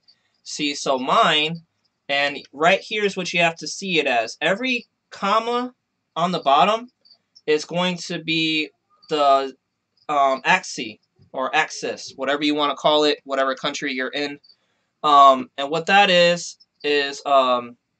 your specific motors. So for instance, right here, you have X is the first one before the comma, so this is 80 on what they have already preset for, which when you download, it will be preset for 80. And you're going to have to change that value to whatever value your X should be at. And usually X and the Z motors are linked together, kind of. So both values will be the same. So the good thing is, once you figure out what your X is, you can plug those numbers in for your Y. I mean, that's what I meant, your Y, not your Z, but your Y. Both the X and the Y axis are kind of the same. So whatever number you plug in for your X axis, you can plug in for your Y axis because they will be exact. And so right here, you see mine, I've brought it down to the nearest decimal point. Here is 9.75062344139651. That right there is what mine is set for, because you have to comment and divide how you set everything. It comes out with a number that I put in. I wanted to have very accurate. I wanted my stuff to have the most accuracy possible, so that way it wouldn't throw off any of my prints. The more accurate you are, the more clearer your prints will be, just like this Goku, for instance. And the better your prints will come out, and the less you'll be wasting your filament on failed projects because your access are all off. You got to make sure everything is set correctly, or else you're going to run into those type of problems. So what I'm just going to do is just copy and paste these values into that value. So already you can see my x-axis is done now, and now my y-axis is going to be the same as that number. And then you have the z-axis. Now your z is not going to be 4,000. I mean, not, at least mine isn't. Mine is 400 because that is my print space, I believe. I think that's what that's for. And so I'm going to set mine to 400 because that's what I have mine set for. So just like on this one, I have it set for 400. And then move over a little bit here. You can see that my extruder motor, which this one right here, E0, because I only have one extruder motor. If you need more, if you have more extruder motors, you can put those in, but you make sure that you put the comma in to indicate what motors how many extra extruder motors you do have. So right here, you're going to go to commenting out my line here and putting in the one I have set for. So this, I tested out the extruder motor extruded like 10 millimeters for the axis, and I mean for the filament to come out, and say it came out instead of 10, it came out 8. Well, I calibrated everything, figured out what the numbers were between the 8 and the 10 ratio margin, and then I went ahead and actually plugged that number in, and this is what I came up with, which is 88.37209302232551.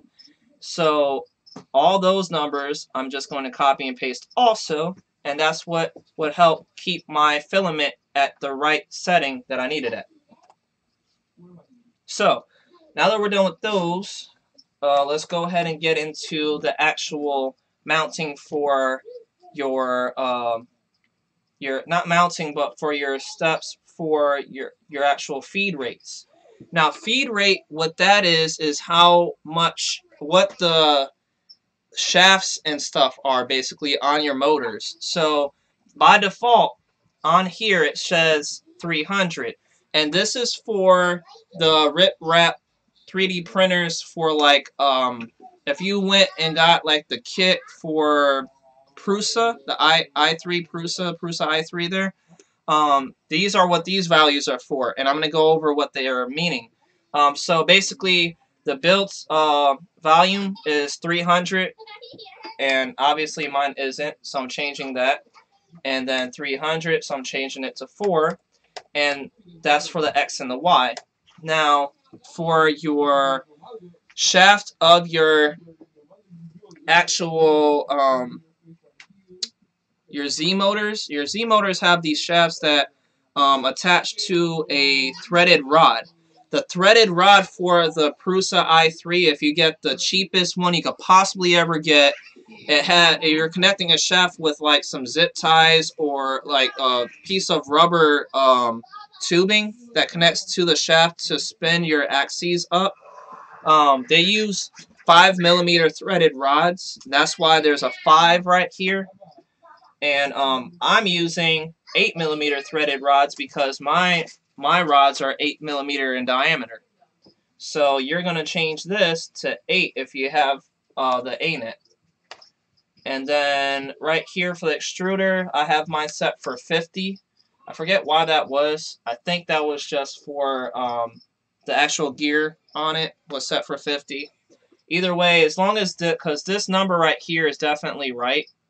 As long as this number is right, then you won't have to really worry too much about this number, because your extruder, as long as you pre-calibrated everything, your extruder is going to put out the right amount of filament, so you don't really have to worry about that one so much. So I have mine set for 50, so that's what I'm going to leave it at.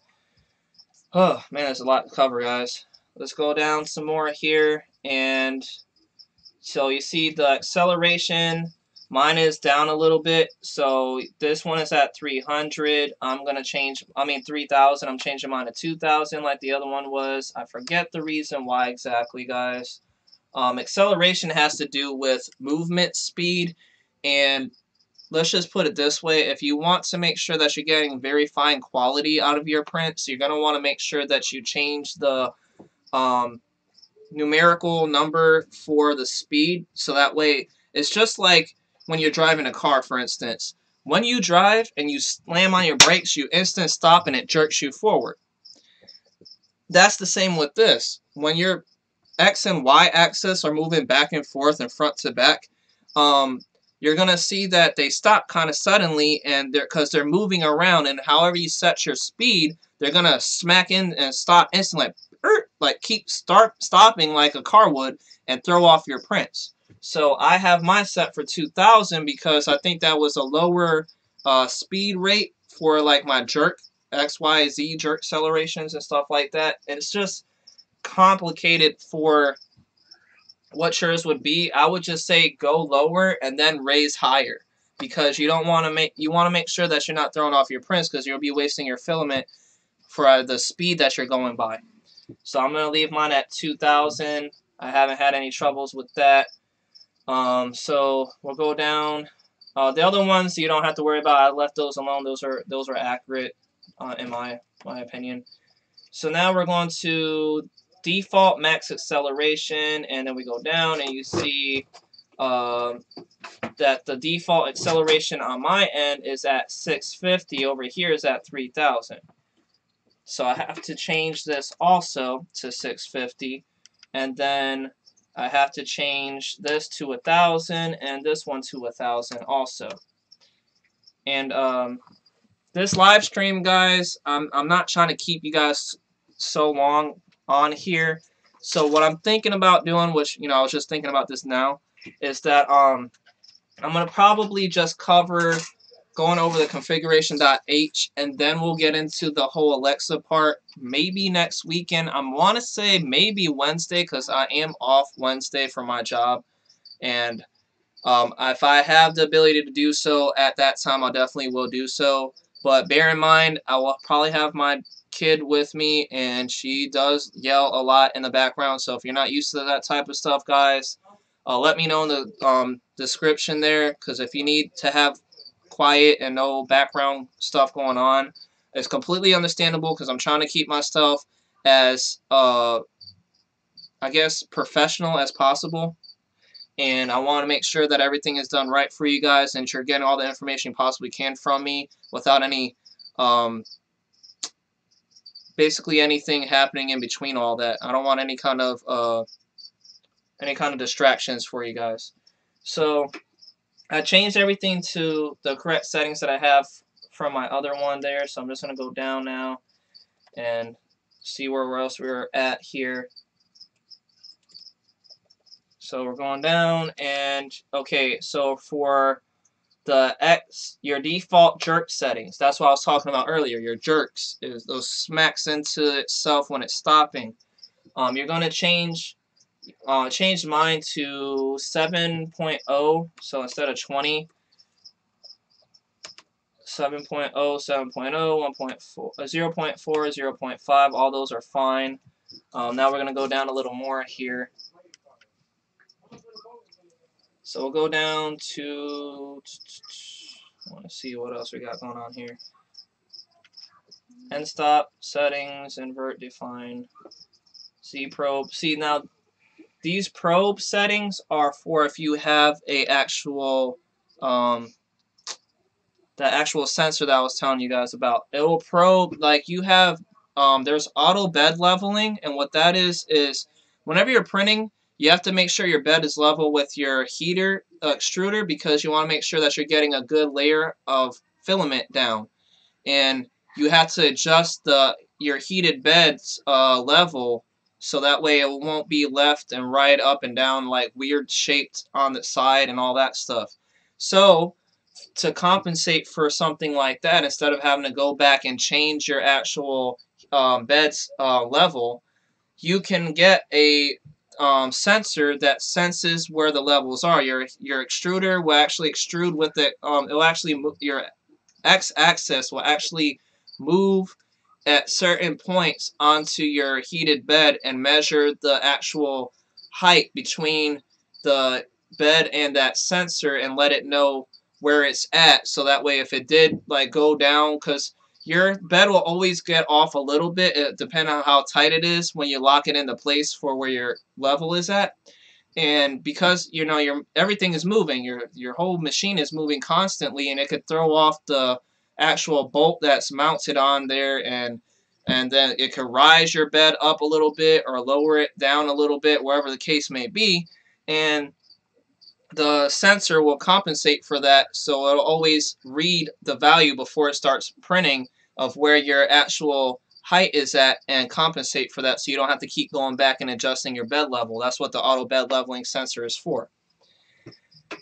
So now that we're done with that, let's go down, because I don't have an auto bed leveling sensor or probe, so I don't have to worry about these on here. So I'm just going to scroll through all that part, because I don't need them. And let's get closer to the end here. The good thing is, guys, from here on out, there's going to be a lot of stuff that I have to skip. So that works out better for you guys, because we don't have to cover all that stuff. And it's because, like, I know you guys are seeing, like, the scroll bar here is pretty long list of information.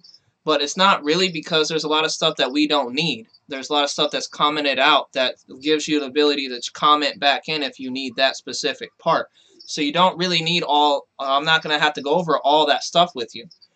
There's just a lot of information on here to change up for different things. So like for instance, I don't have a sensor, so we have to skip the whole sensor page here. And then we go into, so like Z mount clearance, blah, blah, blah. Let me see if I skipped anything here. I don't believe not yet. So let's go down some more. So all this we're already passing through that we don't need. So false, blah, blah, blah. Okay, so the next part that we start up at is your travel limits. And so we're going to go down to that here. False, false. I just want to make sure everything is still set correctly on this side also. Motions.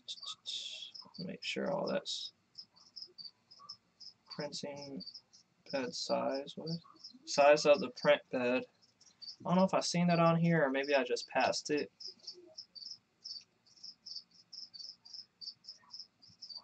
But remember, this is a new updated version, so I may have to go over a few other things before we're completely done here, guys.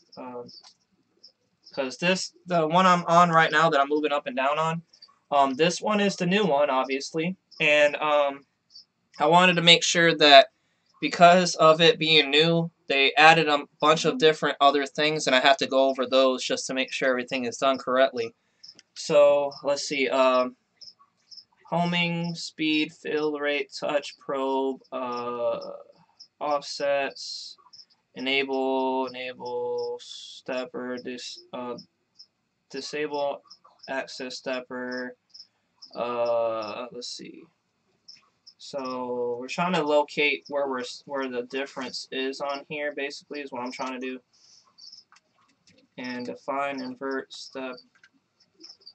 Oh, and on here also, you have the ability to invert your stepper direction, and what that is, if you plugged in your stepper motors to the control board here, and there's pins on here that you plug in with wiring and stuff. If you flip the one around, it will go the opposite direction. So if you say you plug it in first and it's going left, then if you flip it around, it will go right. So you can actually change that instead of plugging it in and flipping it and doing all that extra stuff. If you see that your stuff's going left or right, whatever way you don't want it to go, you have to change it. All you would have to do is invert that over here from true to false or false to true, wherever it's actually set for. So let me just double check real quick with everybody.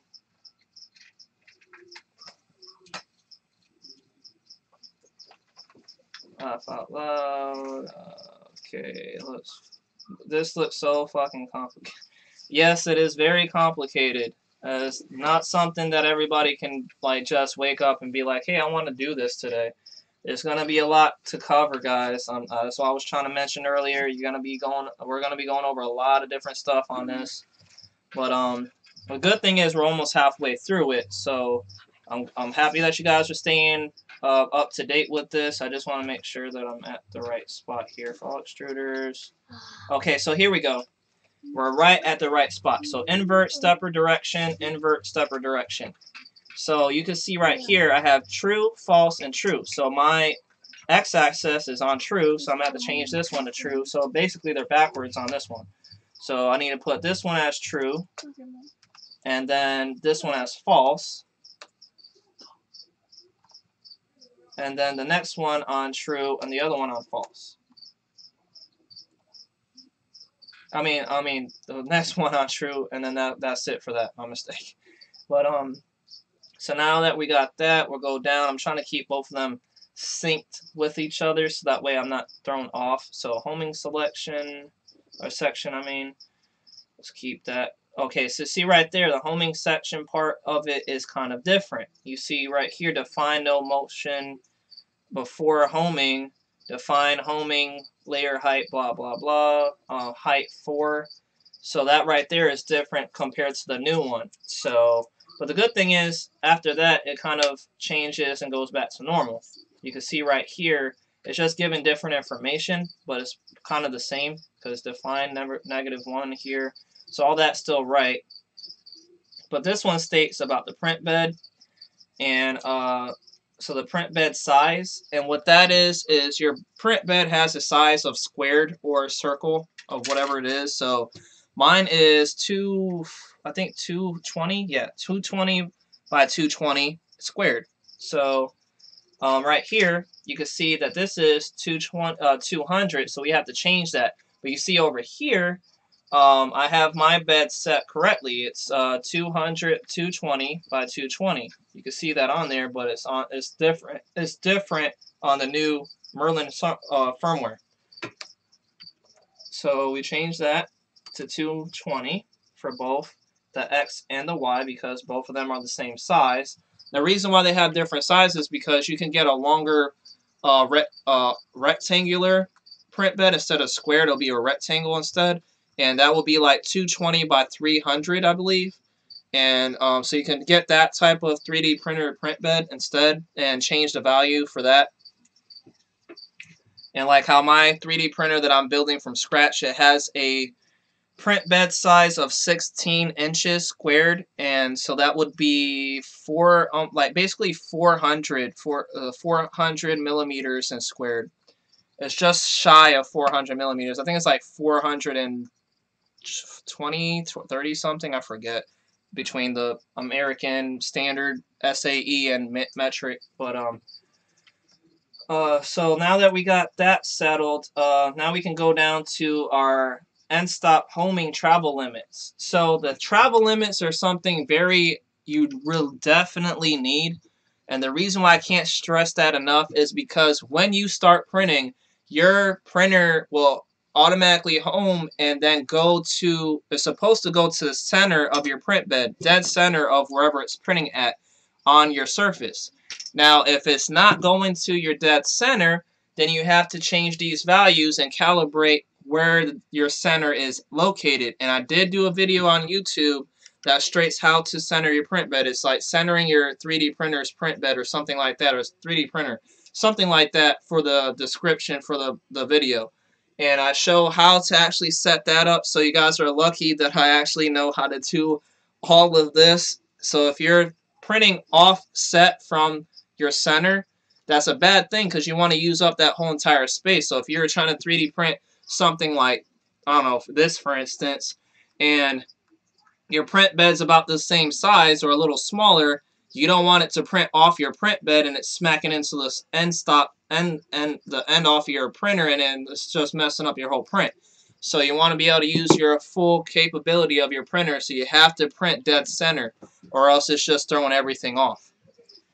So mine I already configured and found out that my my center of printing is negative for 29.99 and for the Y and the X, because that's how I was able to get my my printer to center for printing. So we'll do 22.30 for the Y position, and then we don't have to worry about bed size because they already said the size of the print bed was already put in there. I mean, I could put it still, but it really is no point. It says the size of your print bed is that. So I mean, I could put that there. I'll just go ahead and put it there. I feel more comfortable making sure that I tell what position it's in and all that good stuff. So I'll just put POS. Let's do cap lock there. POS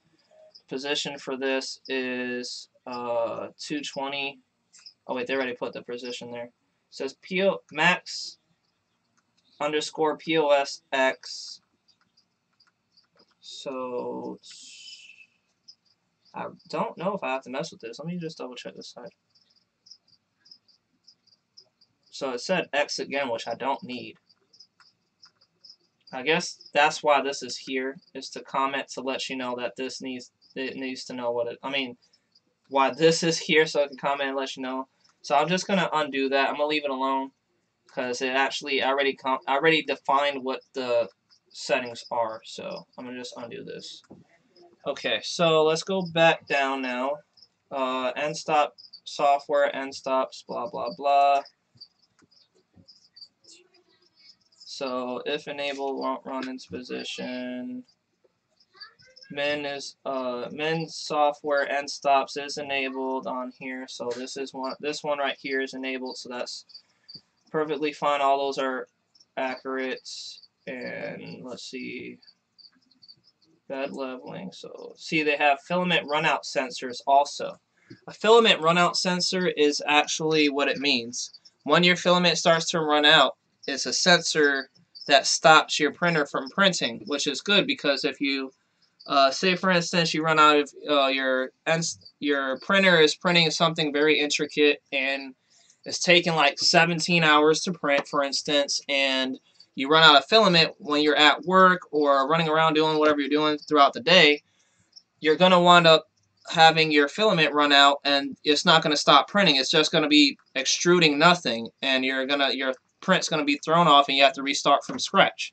But the filament runout sensor stops that from happening. Literally, once your filament runs out of filament, or your printer runs out of filament, your printer will be like, okay, it's out of filament. Let me stop the print where it's at.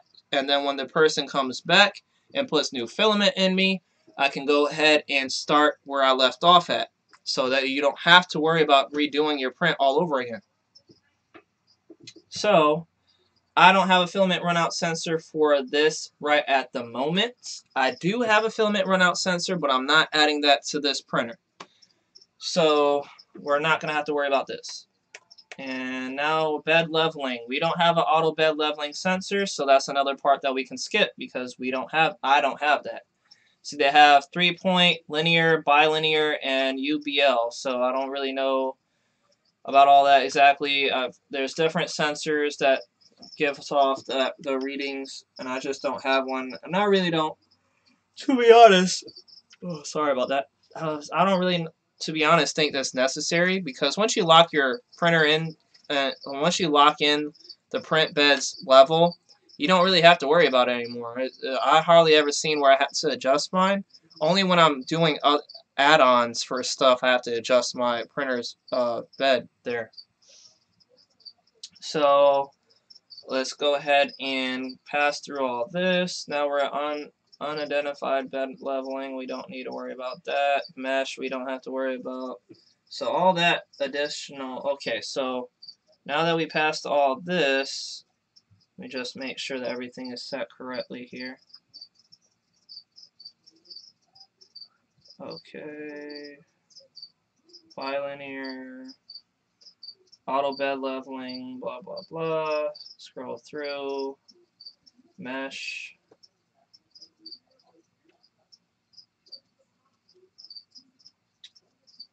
Okay, and we're getting into the additional features next that I see on here. And what additional features is, well, once I skip all this extra stuff, don't need all that. Okay, here we go. Additional features, what that is, if you're good at what you do, and you don't want to keep having to go back into your laptop or your firmware and keep having to reinstall stuff, what you're going to do is you can add this additional feature, which is EEPROM. And that's literally what's on all Arduinos. They have a EEPROM that basically is a memory chip, kind of like a SD card, if you would, that saves all the information. And if you do any changes, you can save them straight to the motherboard itself without having to connect your motherboard to the computer or to the octo print or anything like that. You can literally calibrate everything, not everything, but most of your stuff you want to calibrate, like your PID settings, for instance. You can definitely save the value through the LCD control panel instead of having to connect your your computer up to your printer there. So I personally will comment this out so that way I can have it, because I feel like if I needed to just quickly change my PID settings for my heated bed or the heater element for the heated hot end, I can definitely do so. So what I'm going to do is comment this out, which will be right here. If enabled, the microcontroller can store settings in the EEPROM, max velocity, stores parameters, so like you could save it using codes M500, M501, M502 for all this information, and revert default factory settings and things of that sort. So I will enable mine just because I know I would use it. If you guys wanted to enable it, it's fine, but remember, if you save anything, you will have to go back and redo everything, guys. I don't want you to get mad at me about it happening and not happening or something like that. So gives feedback from the EEPROM commands disabled to save. So this one's already defined. This one wasn't. You can see EEPROM settings right here. I didn't. Oh wait, enable. Here we go. So I'll go ahead and enable this.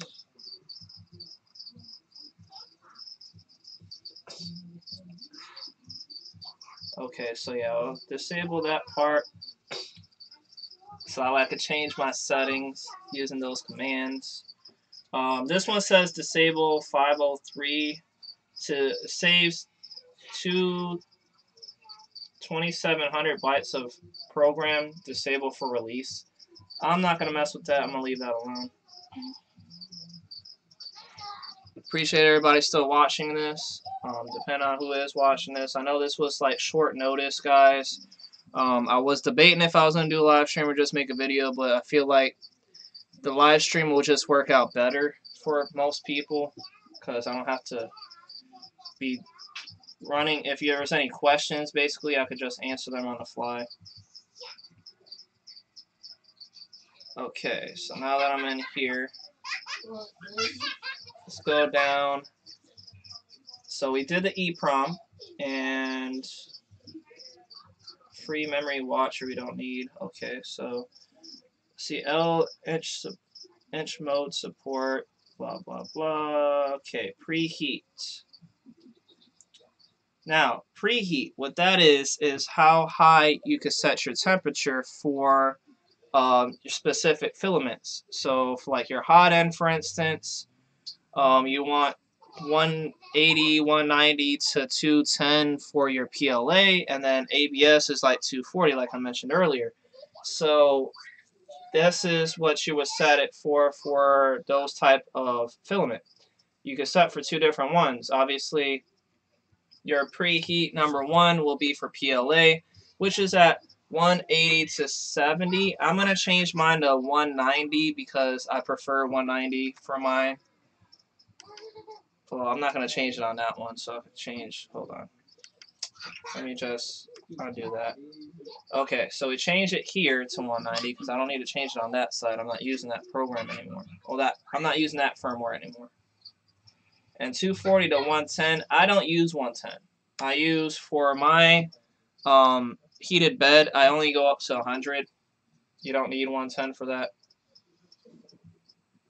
So, I mean, I have it set over here, but when you generate your G codes, they already have those values preset through your slicer, so you don't have to worry about changing that really, but I just wanted to change mine to 100 just to make sure I didn't go over it. I mean, I probably should just set it back to, yeah, I'll set it back to 110 just in case. I want to give myself that extra room because we haven't PID tuned anything yet, so I feel like that would be definitely a better thing to do. So undo that. Wait, where am I at? Okay, undo this. Okay, so let's go down. Experimental, given positions, blah, blah, blah. I don't think I changed anything for that part.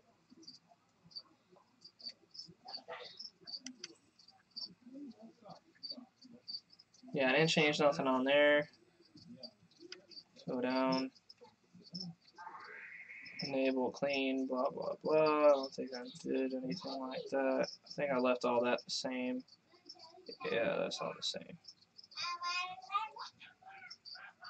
And let's see. Position, clean, go back. Okay, print job timer, auto start. And that's good. It basically tells you how long it takes. That print time auto timer is automatically starts timing and lets you know how long your print is taking. That's how I was able to find out about that it took 19 hours to 3D print Goku over there. Okay, so we're at the next to the last part of the series, guys, for this video. So I do appreciate you guys watching all this. So here you're going to be showing the LCD support, and that's where we're getting into. Finally, we're getting closer to understanding the LCD stuff, because that's what you're going to be using when you set up the whole Amazon Echo stuff. So the LCD support, the reason why I got the new Merlin software, the 1.1.7, is because the updated version has the LCD coding for the Anet A8 printer. This one right here is inside that coding. You don't have to code it yourself. That would be a pain in the ass to do. So, we're going to go down, and first you have to select your language. Now, obviously, my language is English. Now, if you're in a different country, you can change whatever language you want. So, all you have to do is just type in whatever the language is. So, EN is for English, and you have to type it in right here. And then AN is for, and I'm not even sure how to pronounce that. I'm not even going to try because I don't want to disrespect nobody that's watching my stuff. But, BG is for Belgian. Oh god, there's so many different countries on here. CN for Chinese, but obviously I'm using EN, so I can leave that alone.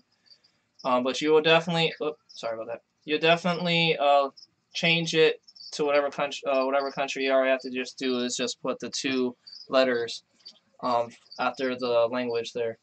So now we're gonna go down. As long as you're set for English. Okay, define chipset, blah, blah, blah. LCD type, okay. So the LCD type, for instance, here, which I'm going to get to if I can get to that spot. The LCD type that you're going to be using will be probably I2C, I believe. And what that is the numerical count, I think. I forget the acronym for it, but basically it's what displays onto the LCD, what shows the actual stuff here, which I'm going to kind of zoom out so you guys can see that, which displays on your display there. So you're going to have to find which one, what kind you have. I have obviously the Anet stuff, and these are all I2C, so that's what I have to stick with. You have full graphics display controllers also. So those are like the bigger screen versions with extra like little pictures and stuff, which is nice. They're really nice. But and they have touchscreen too, where you can, it's like you press the picture and it does everything for you. But I don't have any of those, so I'm not worried about it. And so we're gonna go down. So that's what that full graphics display is for. I have a full graphics display, but not the touchscreen, and I don't have it for this one because I'm not adding it. So we'll just go down here. Okay. So first off, you see right here, if your printer, which most printers do have, is a SD card slot. Now, the SD card slot is either can be built onto your printer like all the Anets do. They have these all-in-one Ramps 1.4 crappy-ass boards with the SD card built in with a SD card slot right here. So, for those, you have to comment out for SD card support. So, over here, I have mine commented out right here for defined. And over here, you have to comment out for SD card support. And there you go.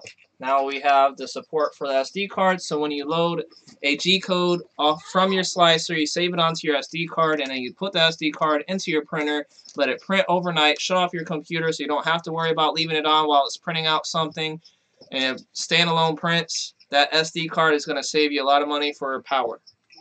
So that's why I always make sure, even if I don't have an SD card support, which I highly doubt I won't for any of my printers, still comment it out just so make sure in the future if you decide to get SD card support, you'll be able to do so without having to go back into the firmware and redo everything. So we're going down again here, trying to finish this up, guys. I know it's been a few hours of babbling on about all this, but it's a lot of information like I mentioned. So now that we're into this part of the section here, they're LCD. There are some that have knobs, like you can see over here. It just scrolls. And then some have the actual buttons that you see over here that you can click.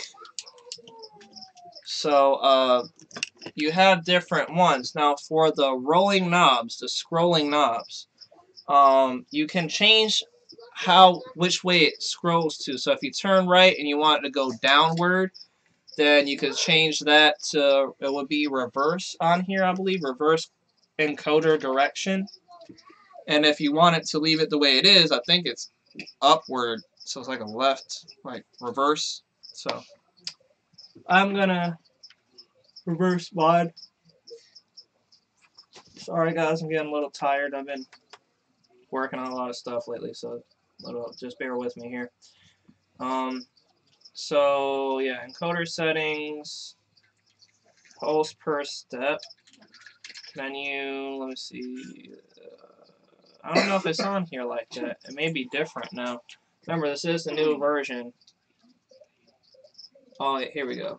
Reverse direction. So if we needed to reverse the direction, all we have to do is comment this out, and there you have it. So left will be right, and right will be left, or clockwise will be counterclockwise, and counterclockwise will be clockwise. That's basically all it comes down to. So we go down some more here,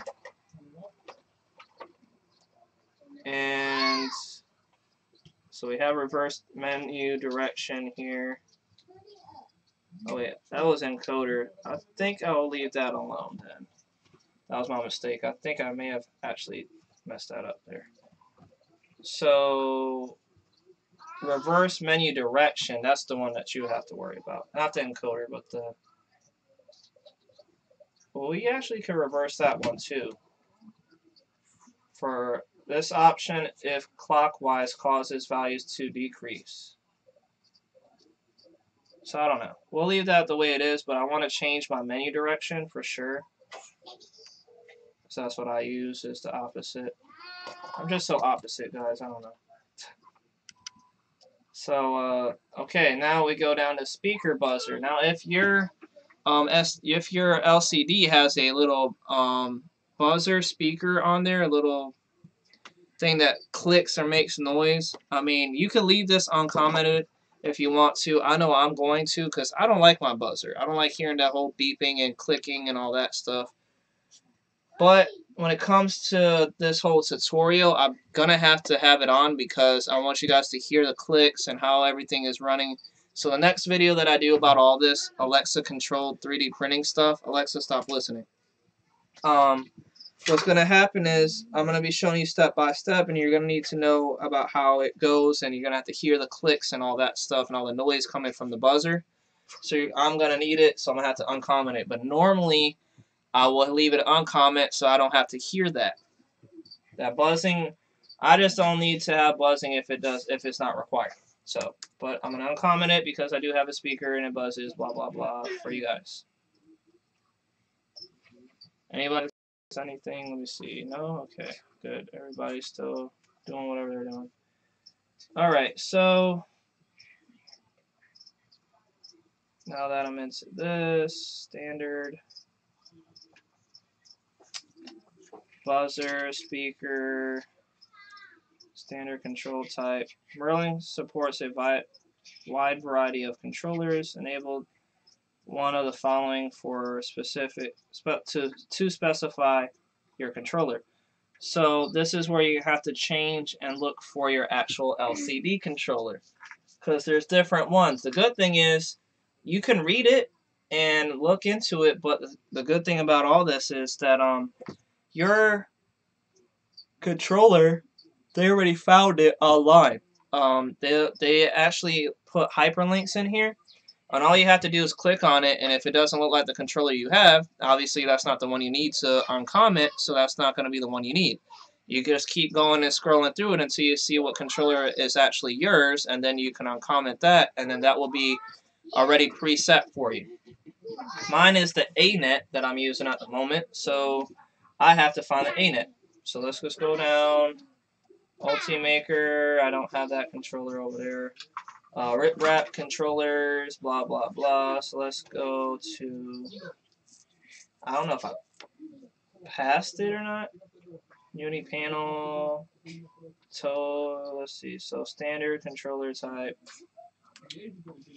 No, rip wrap. See, most of yours will be rip wrap stuff. You'll see rip wrap, 3D printer, LCD, full graphics display, regular graphical LCD. All those will be some of the basic ones that you'll get. So if you bought the Ramps 1.4 3D motherboard control kit or whatever, you're gonna wind up getting one of those. So mine is gonna be different because I don't have that. I mean, I have it, but I'm not trying to use it. But that's where you just go in and start looking for. You just start clicking all these hyperlinks and using those. I believe that the one that with the knob that you guys are seeing in this video over here, this knob right here, is for this control board. I believe it's the smart controller right here. We can double check that. Just bring it up. Yep, same as that one. So you just click on the photo there. You guys can see this is the same as that printer that I have. The same little buzzer in the corner there. The same reset stop button, and then the same control. So, and you can see the Anet. I mean, you can see the Ramps 1.4 in the background, just like this one, because you see the full graphics display, ribbon cables, and all that good stuff. Obviously, that's not the one I'm using, but if you are using it, then definitely would comment that one out there.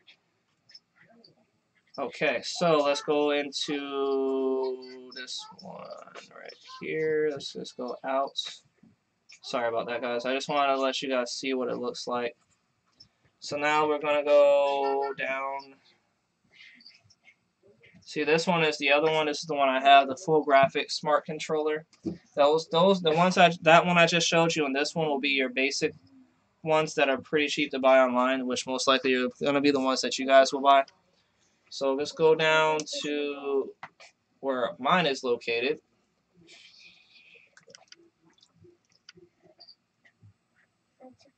And to speed this up, you can do Control F to search, advanced search for your 3D printer's LCD board. But we don't have to because I just came across it right here. So here goes the Anet A8 stuff. This is Anet A8 and Tronxy control supported displays. Now, right here, Zone Star LCD.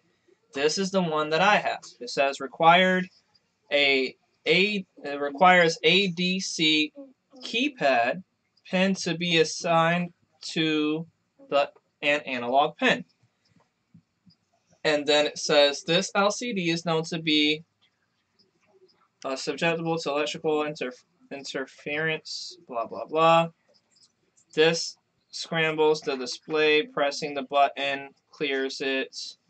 And then right here, this is a LCD 2004 display with 5 analog buttons. That is the one that I have. Seeing right here, you can see it too because right here on the display, it says LCD 2004. So that's the one that you guys are going to make sure that you select because that's the one you need. This is it right here. So we're going to comment that out, which I already have done. And then you have the other one also. This is for a full graphics display for the I think E10 or something like that, I believe. And I don't have that one, so I'm not worried about that. So now we're going to keep going down. We already found the actual LCD that we're going to be using, so that shouldn't be an issue. And LCD adapter, we don't need. Generic LM116 LCD adapter. I'm not exactly sure what that is. There's so many different parts out here that I have never gotten into looking into because there's just so much. Like every day they're putting out something new, so it's hard to keep up with all of it.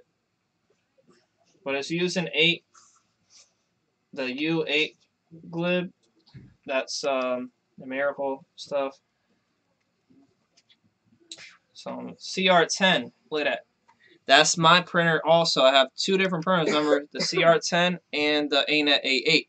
Now the CR10 is actually on here also, so all those configurations that I was doing for the Anet A8, you can do with this printer for the CR10. It's there we go. Autofocus is acting weird.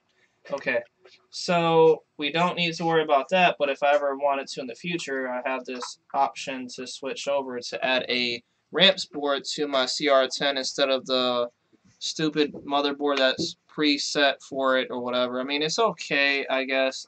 Me personally, I would most likely in the future change up that motherboard too, because I want to add stepper driver chips to all my stuff so I can do the 2130s or 2100s, whatever one I decide to buy. And that's just for quiet motor use, so it makes your printer a whole lot quieter so you can sleep better or whatever. I mean, I don't have problems with my printer being loud. I sleep fine with it, but a lot of other people don't, so. Okay, so now that we're done with that, we got some extra features here. So we had additional features earlier, but now we have extra features. And we're going to go through, see if I had changed. I don't think I changed anything for that. I think I left that alone, but I just want to double check here. I don't see anything commented out. Oh, and another thing. You can have RGB LED control.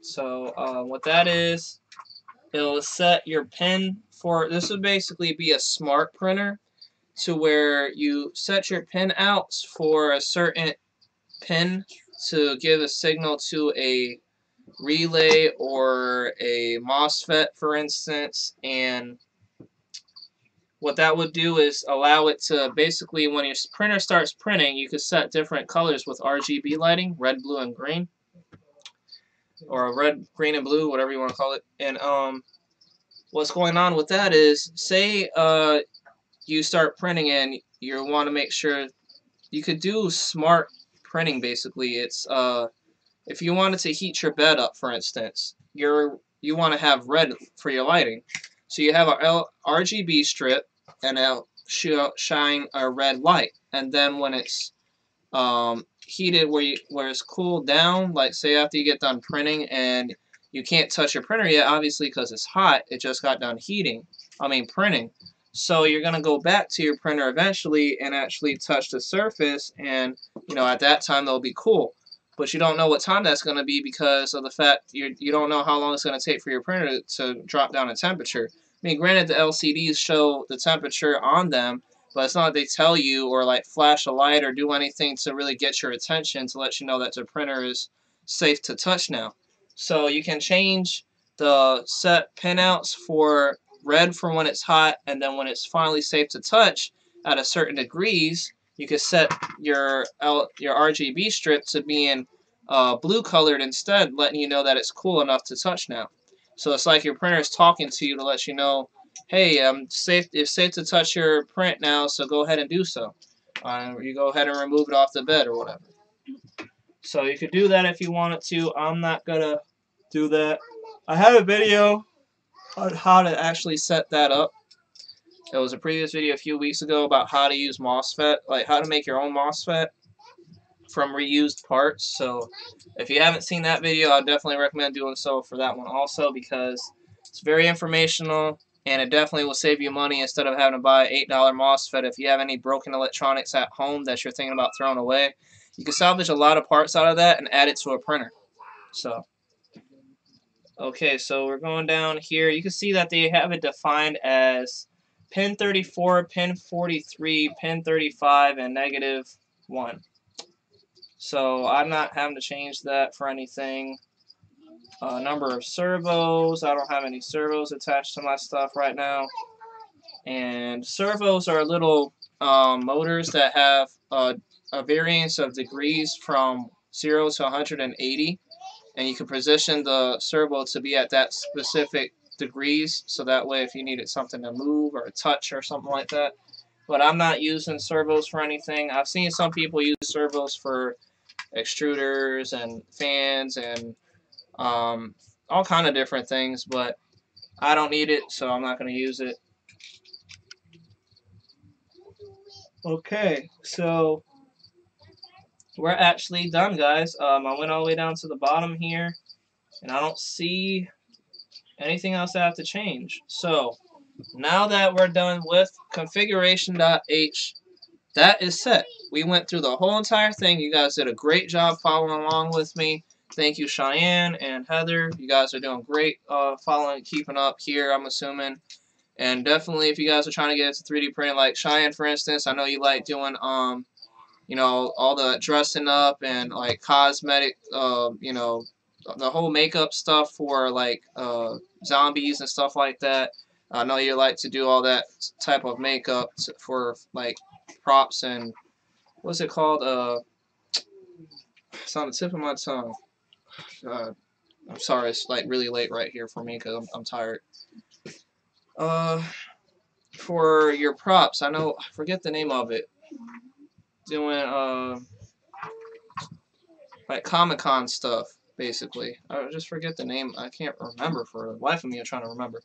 But, I know that, I know you like doing stuff like that, so if you're, you know, planning on getting a 3D printer so you could 3D print, like, different masks and stuff like that, this will definitely be good, good advice for you when you get into 3D printing. So, if you definitely are looking into that, I would definitely, I would tell you to invest into a 3D printer, especially with you doing all those, different costumes and stuff like that. Cosplay, there we go. God, I don't know why I couldn't remember it.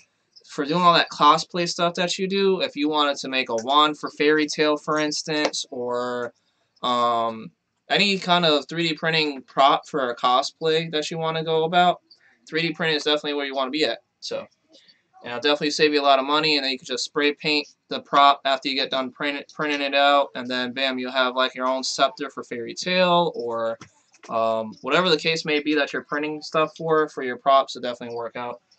So now that we got this all finished with the Arduino coding, now I can finally get back to the first thing I was talking about when we first got started, and that was for the COM port, your serial. Now, the serial is set for whatever you plug your computer in. It may not be the same like mine or yours, because each USB port has its own COM port, and the COM port is how you find that out. You'll go into your computer. I'm using Windows. I don't know how it is for Mac or anybody else using like Linux and stuff like that, but for me to find out about mine, I have to just go to, actually we can just go here. We'll go to PC, right click, hit manage,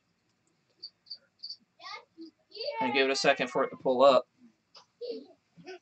And then you'll go to device manager, and then you'll go down to COM ports. And then you see here, serial USB channel 340 COM4. So on the Arduino's sketch here, or library or program, you'll go to tools, and then here you see I have the Arduino Mega 2560. I'm sorry, I keep saying 2650, but it's 2560. And so you have to make sure that your board that you have is selected correctly. There's multiple different boards for Arduinos, guys, so don't get confused and mess something up. And then your processor is the Atmega 2560. And then your board, your ports will be, you see it's not selected yet. It's supposed to be COM4. So then it selected, then we could go back to it, and you'll see that it was selected here. See, it says COM4 now with a check mark. And so that's all the information that you would need to do to get that set up. Now that we're on COM4, we can go ahead and verify the sketch works, but you don't actually have to verify. If you want to, if you feel like you may have messed up somewhere, you can definitely do so, but I personally don't think there's ever really a need to verify because of the fact that when you start uploading the firmware, it's going to verify first before it tries to upload it to the motherboard. So you don't need to verify. It verifies within the upload. So we're just hit upload now. It's set for COM4. We've seen that it's the same motherboard, which is the 2560 there. And now it says complementing sketch. Now complementing sketch means it's verifying the sketch. That's what that's supposed to be doing. So you'll see it run a little bit there. It's gonna run through its little programming stuff. And so right now we just have to wait. It won't take long. It's just like a minute or so. And it just needs to save all this information. Because you see all these tabs up here, all that information is going to be stored onto the EEPROM. That's a lot of information to store onto one little small storage chip. But, I mean, we have SD cards that are like 512, a terabyte now, 2 terabytes, little micro SD cards that are that big. So I could see it, you know, now that we're in the future here of storage capacities. I could see that, you know, it can do so. Okay, now it's caching the cores here. It's taking it. It's almost done. It read everything. It's gonna give you a readout of how much space you used and how much space is left on the EEPROM. So that is a good thing if you, like how we talked about, if you commented to where you set your EEPROMs to be able to store and update it. The PID tuning, for instance, it'll let you know how much space you have. So, okay, now it's uploading right now. It says global variables used is 4267, which is in bytes, which is 52% of the dynamic memory, which basically means it's a little over half of what it could store onto the EEPROM. Okay, now it's done uploading, and it says bat wave ready there, and it's a little weird because of this is not the actual LCD that should be plugged up here if you guys are watching this. So I'm going to go ahead and unplug this now really quick. Okay. And now there's no power going to the LCD, and we're going to swap out LCDs really quick and actually see if we can get the LCD that I have on here running. The reason why I'm not sure is because I've never done this before, guys. Literally, this part of this video that I'm showing you guys, I've never changed out the LCD from the Anet board. I've always been using the Anet board for all this because it has the SD card built in. But I have good news about that also. If I can't use this LCD here with that motherboard, I have this other motherboard right here.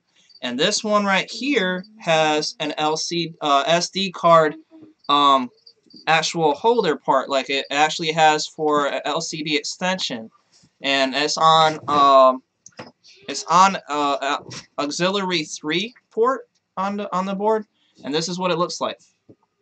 It can hold a little micro SD card, so you can store all your stuff onto it. Make sure you guys can see that.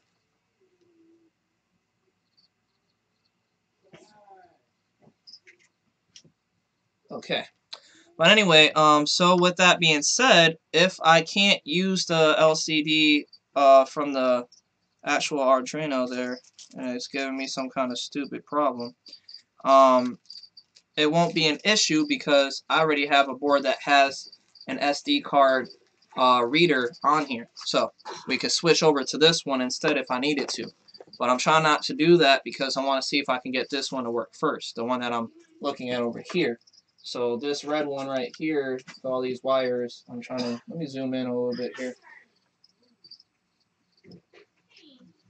There we go. And matter of fact, let me just, there we go. Alright, so now that we have that out of the way, you see all these parts that you guys will accumulate over time with 3D printing. It's crazy. But it's good because all the extra parts helps out with stuff, because 3D printing isn't, these parts aren't just for 3D printers. You can make a camera slider out of these things, a CNC machine, a laser engraver, a plotter. There's so much that you can use with these parts, guys, that I would just say collect them. Why not? You can use them for another project a whole nother day. So we're going to go into getting this all set up now. This is a lot of stuff, but I'm trying to move some things over here so I can get my stuff in there. I do have my soldering iron up and running just in case I needed to solder a wire or something like that. I have it set on low settings so that way I didn't burn anything up. I'm going to just turn it down a little more, even that. I just wanted to keep it kind of warm so it won't take longer to heat up. And so now we can go ahead and get this attached. If I can get this all the way the heck over here. There we go. It's just, I have my little arms here, with alligator clips. It's an arms thing. It helps for soldering, and it just works out good for holding my LCD in place, which I'm going to kind of zoom out just to show you that. See? Okay, so let's get back over here. Actually, you know, I'm going to lift this up a little bit for you guys. There we go. That, and then let's go up just a little bit here so we can see everything. Alright, now that everything's kind of in view. Now, this is the ribbon cable. The LCD only has one. The reason why that is, the LCD only needs one ribbon cable. The other ribbon cable on this LCD is for the actual SD card that's built into the back. This one has a built-in card reader on it. And even with that, it does they split the controls for the ribbon cables also. So one half side of the ribbon cables controls for this knob right here. I don't know if you guys can see that. For the knob on here is actually split between the two ribbon cables, which I think was pretty dumb, but you know, however they got it designed, it's fine, whatever, as long as it works. So I'm gonna go ahead and plug this in. You guys can see that I'm plugging this into this port right here, which is, let me just get this up a little bit here so you guys can see that better. There we go.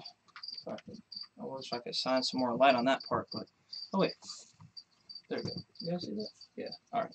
So we're gonna plug this into this port. This is port 1 for the ramps board, and I believe it's in. Yeah, it's in all the way. Okay, that was actually pretty smooth.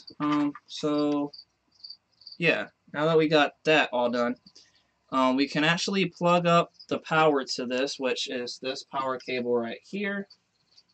And I'm going to zoom out a little bit and maybe go down just a tad so we can see all of this. I'm trying to get all this in one shot. It's not working. Alright. Okay, so down here, there's a green little port on the bottom of the ramps board, which I'm not sure if you guys can fully see that or not. It's right next to the actual USB. All you do is just slide this in here. Okay, and now that we're done with this part, let me go ahead and zoom in on my OBS here really quick for you guys so you guys could really see everything. Zoom in. There we go. It's looking good. You guys can see it. Hopefully everything. No, it's not working. Why is that? I don't understand. Hold on. There we go. You guys can see it now. There we go. So I can see it. That's good. Alright. So, everybody commenting and looking at my video. Hopefully I ain't boring you guys to death here. So I plugged it in, as you can see right here, and so now we're going to just turn on my power switch. If I can do this. There we go.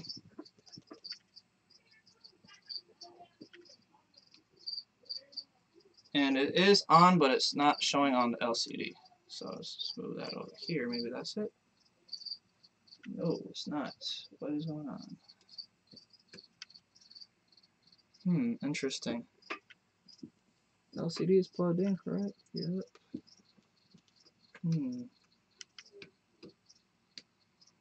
I don't know why it's not working. Let's see about this guy.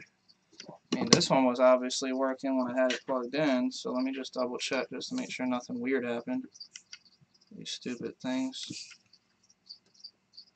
Okay.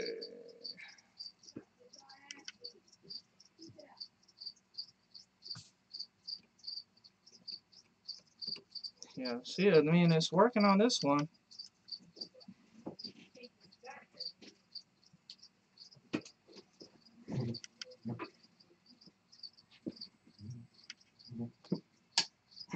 Shut it off.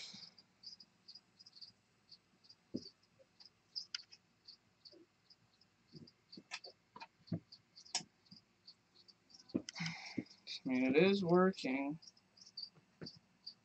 slightly.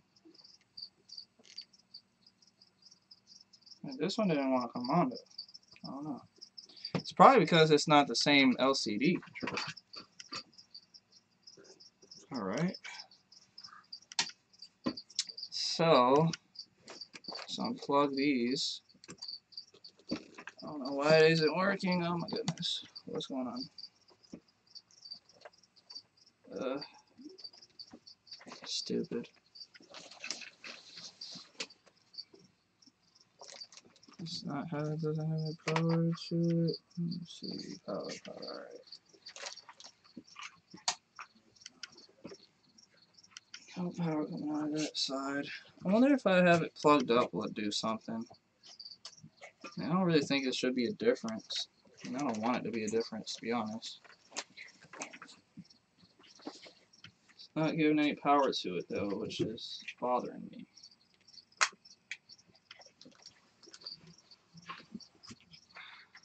Okay.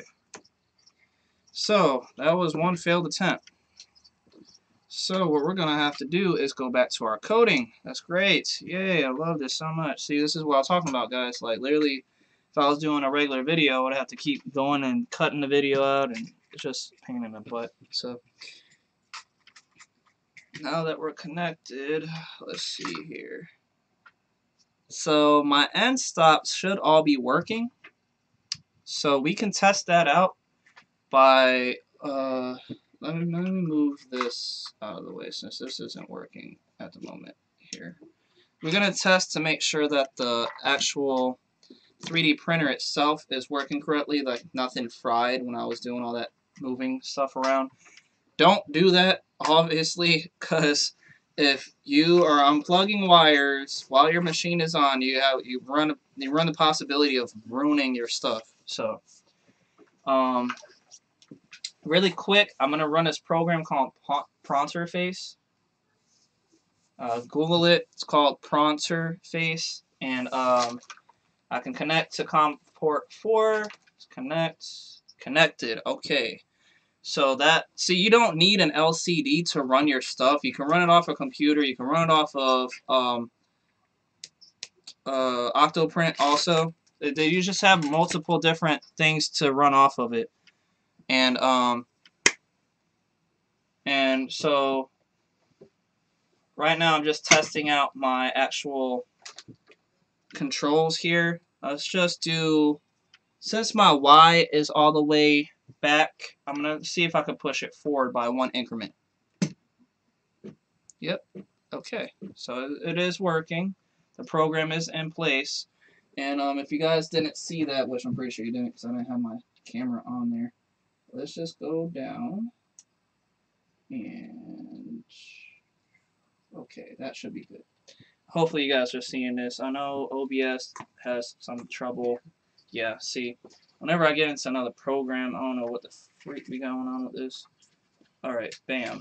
And then, bam. And then there you go. Now you can see it. So, okay, so you can see right here in this area, those bars right here is what the Y-axis is going to be on. And I'm Gonna go ahead and press the 100 button to move the access 100 steps. And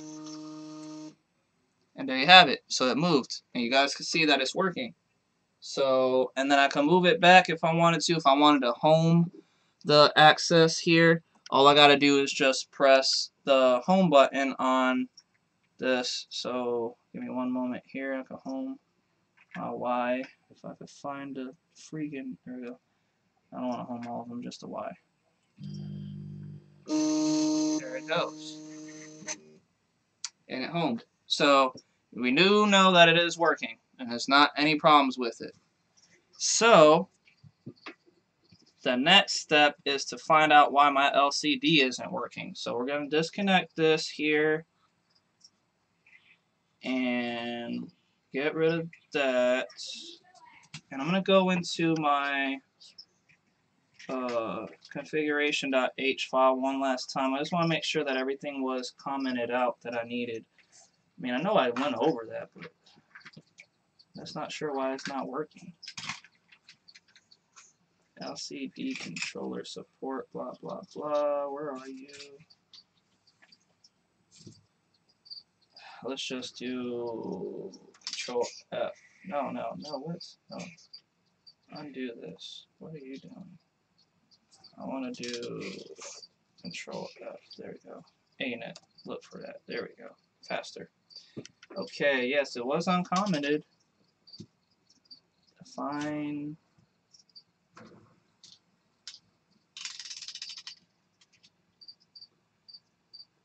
Cars AC, ADC, keypad pin to the assigned to the analog pin. I don't know.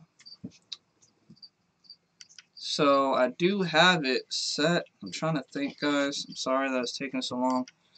Because this is the one I need to have. Like this. I mean, I can run everything off of. I kind of have an idea of how to set the Amazon Echo for this one. But it's going to require some 3D printing and a servo motor. I'll keep that in mind for the future reference. Anyway, let's just go ahead and plug this one in.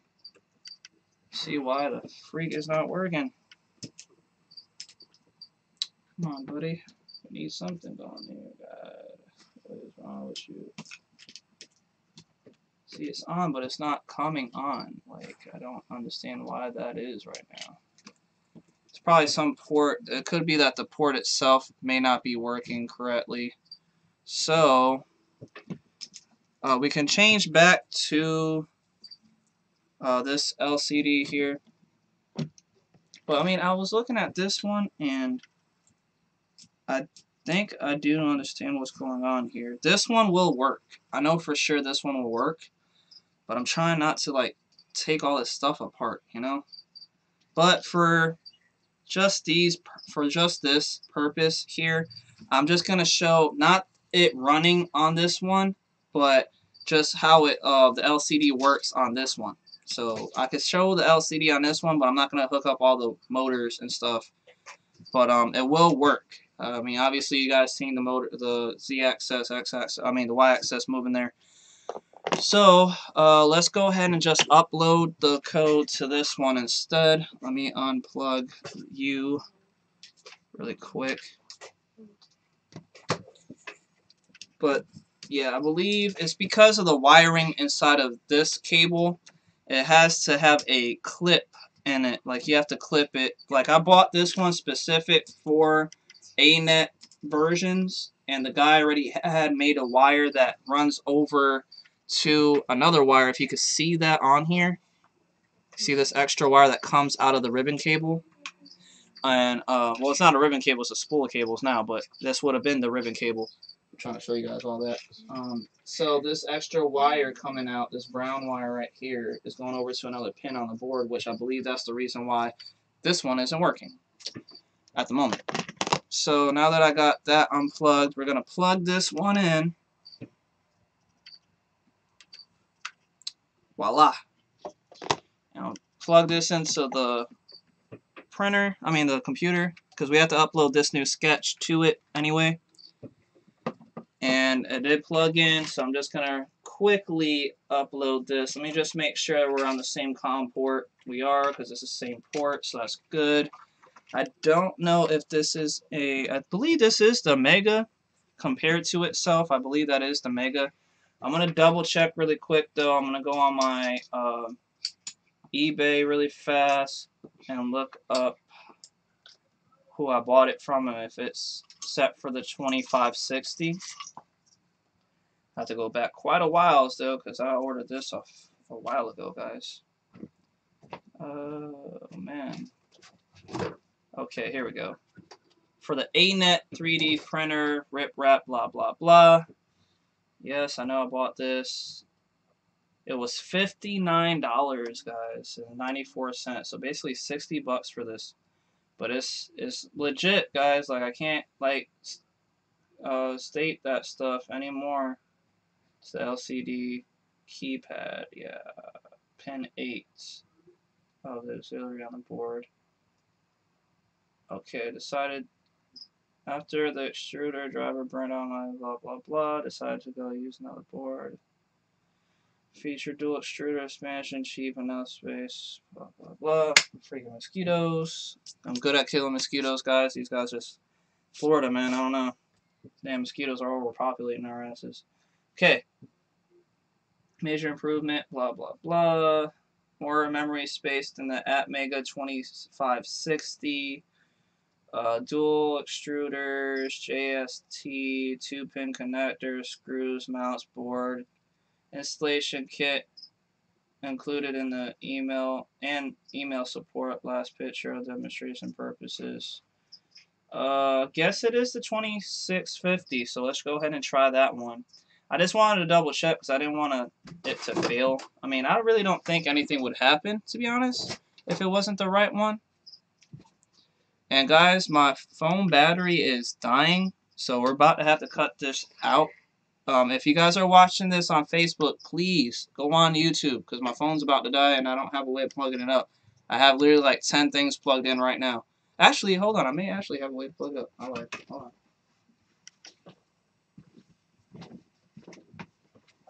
Get my charger. Where is it? Oh, here. Sorry about that, guys. Let me just get this plugged in really quick. Simple and painless. Bam. Oh, threw it off just a little bit, guys. Sorry about that. There we go. Okay. So,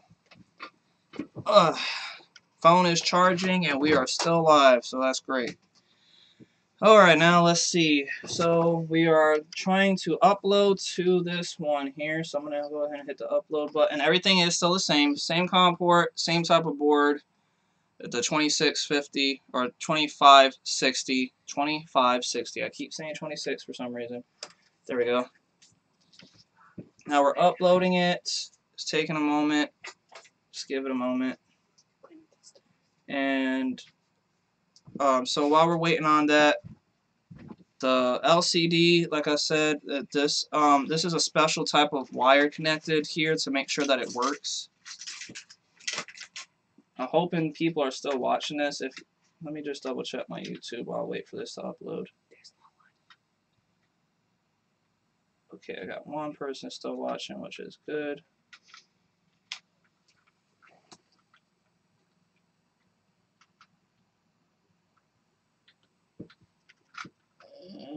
Okay. So let's go back to the upload, see if it's done yet or not. And yes, it is done uploading. So it's that quick, guys. I can go ahead and take this. Actually, I don't need to take it out. Let me go ahead and plug it in now. Because the power from my computer will have enough power to plug and turn on the LCD so you guys can see it. So now we just have to plug this cable into the back of this LCD right here. And here we go. And there you have it. Now it's plugged in. But for some reason it's not showing the keys. I don't know why it's not showing the keys. I don't know what's going on right now. Or maybe it needs power. I don't think it should. To be honest, guys, like this should have been it. I said pin 2.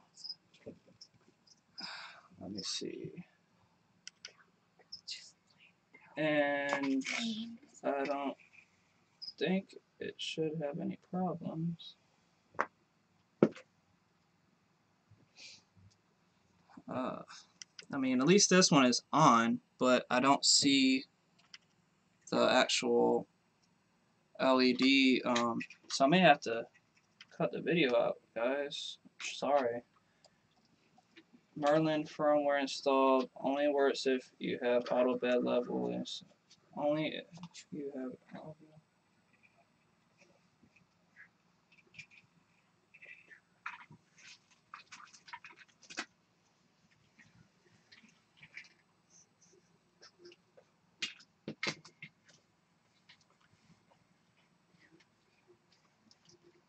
Yeah, it's not.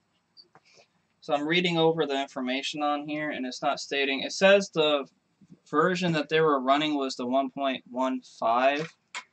And I could just go ahead and download that one real quick for the Merlin software for this motherboard. But I really don't think it means that big of a difference. But I mean, we'll just try it. Why not? I mean, I'm not previous releases. This is the 1.012. Hold on. No. I want Merlin 1. Because he had installed Merlin version 1.1.5. So let me see if I can just download that one specifically. So Google search it really fast here, guys. Won't be long. Merlin firmware 1.1.5. Bam. Okay, let's get the optimized glove issue download firmware.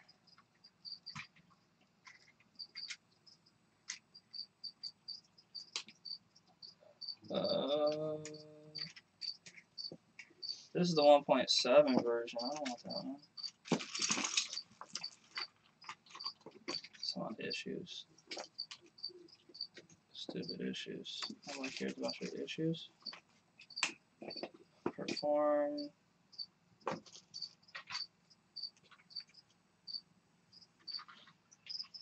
So I'm saying I really don't think it matters.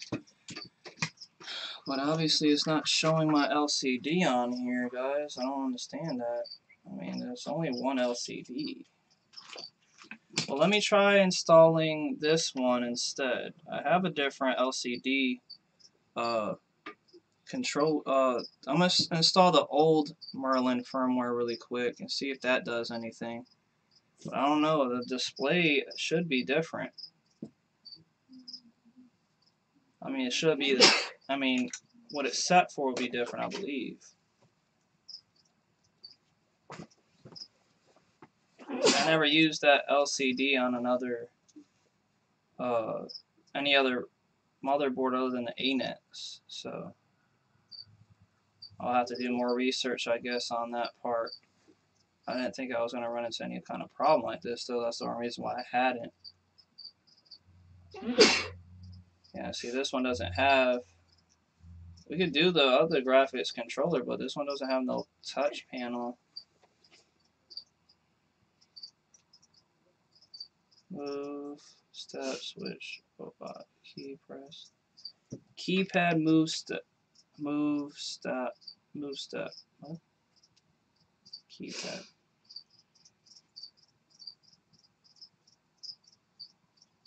That's definitely not it, I don't believe. Requires Arduino crystals. Yeah, guys, I'm not seeing it on this one. That's the reason why I had to get the other one, but for some reason, it's just not doing it. Well, worst case scenario, guys. Just gonna have to go ahead and do the fucking Anet one. I didn't want to go that route, but I don't really have a choice because this one isn't projecting what I want it to project. So I'm gonna have to email this guy so that way he can give me the firmware that he had, so that way I can use that one, go and read over it and see what he did to make this LCD work, because this one just isn't working correctly. It probably could be in configuration underscore advanced.h or under LCDs. Maybe there's like a tab on there somewhere. It will take a while for me to find it. So I'm just gonna skip this part for right now and we'll just get into this part of the code where I'll show you how all this is actually working and how everything should work, which is such a pain in the butt, man. I'm so blowed right now. Okay, so we unplug this from the back of here and this from the side of here,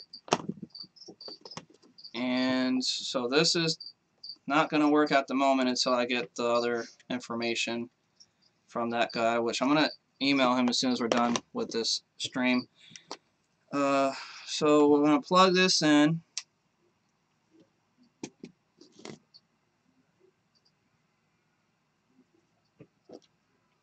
I don't know why I didn't make a sound or anything. I wonder if this thing is like messed up now or something.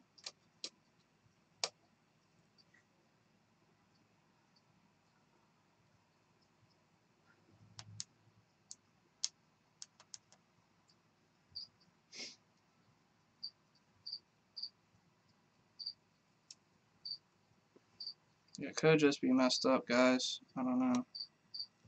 What if I give it power? I have some strands here that I could give power to this board. So it'll be really quick. I got a screwdriver and everything, so. Where is the screwdriver? Oh, I have it right there. It goes. Okay. So all I gotta do is just unscrew this for the power. Alright. See, these are those setbacks that I hate so much, guys. So I really wanted to show you how it works without the use of this stuff. And I know it's in there, it's just a code, part of the code that I just don't know where it is. And it will just take a while for me to find it. It would be quicker for this guy for me just to email this guy and actually have him send it to me.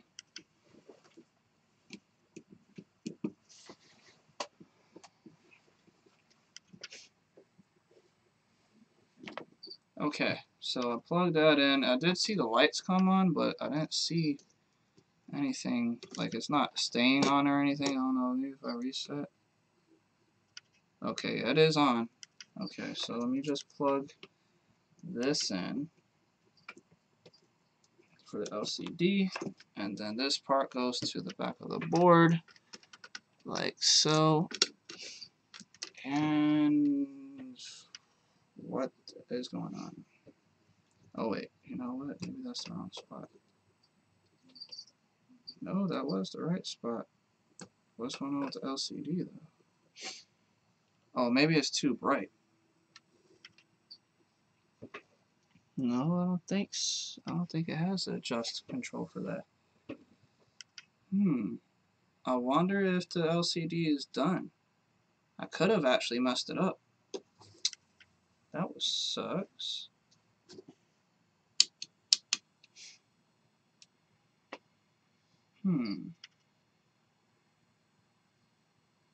Wow. What a bummer. No big deal. I don't know what exactly happened to it, because usually as soon as I would plug it in, turn it on, it would have done something, but it could have been when I plugged it into this side that it didn't work out right. Because it's showing the numbers. I mean, I'll show you guys. It shows this dotted blocks throughout the whole thing. And I'm pretty sure I never flashed this motherboard. I left it stock just so that way I could test out stuff. So it may have been just a LCD the whole time. This one may actually be working correctly. It's just this LCD is just no longer good. And I could double check to see if there's anything fried on it, I guess. I mean, I wouldn't really know, to be honest, because there's not much that it could fry on here. I mean, I would see if a fuse was blown or something. I don't know. It's just weird. What if I just shut it off and turn it back on? Maybe it needs to be resetted or something. Hold on. Okay. Bam. Nope. Still. Oh, wait. Okay, there we go. Yeah, it had to be reset. I don't know what was going on with it. That was weird. But yeah, see, that was weird. Look, guys, I can show you real quick on Facebook. You see right there, it has the lines. See, a second ago, it had no lines, all lines, and now it has the characters. So it's whatever. As long as it's working, you know. Okay, so now that we went over all that information with you guys, it wasn't meaningless. Don't get me wrong. I know that we weren't able to use any one of those motherboards I was trying to use at the moment, but it wasn't meaningless because we went over all the process of how to get it set up for you. So that's one good thing for your part. Now, I already have everything set up for this motherboard's, the original Anet A8 motherboard. I mean, I don't like the motherboard because I have so much problems with the motherboards. But they still work. I've seen plenty of people using the Anet motherboards still to this day and not change them out. I just always had a problem with them. So if you wanted to use just a regular Anet's motherboard and have that be controlled by the Amazon Echo, we can do so, and that's what I'm trying to show you. I showed you in another video. I mean, I could just literally take all the wiring out of my printer here and actually set the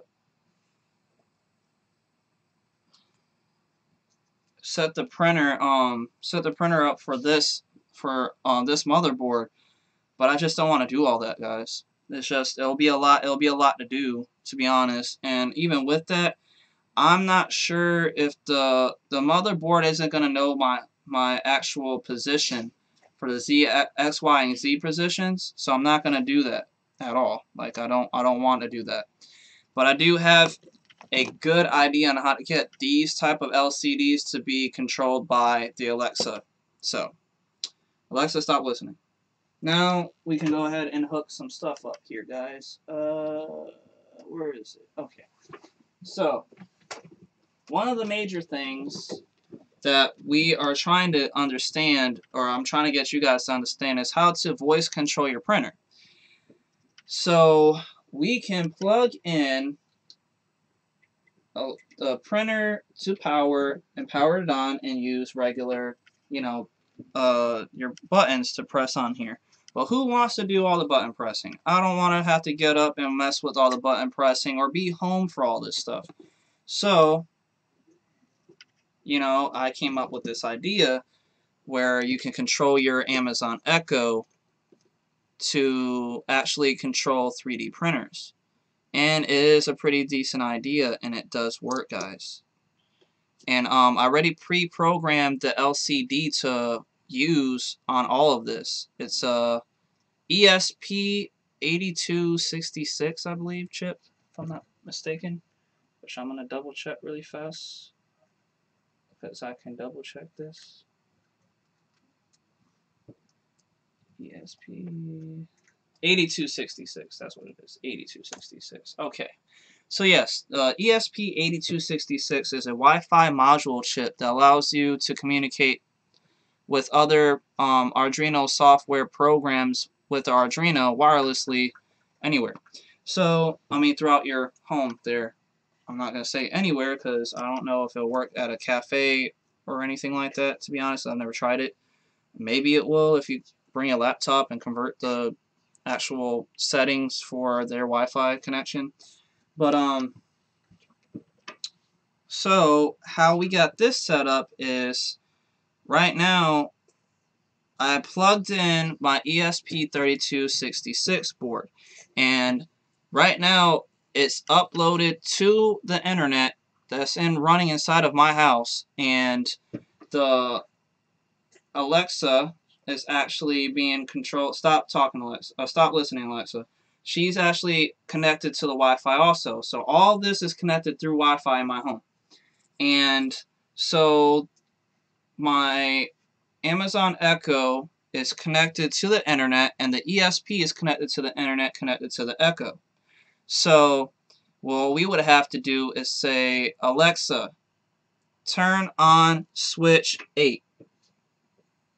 Sorry, I didn't find switch 8.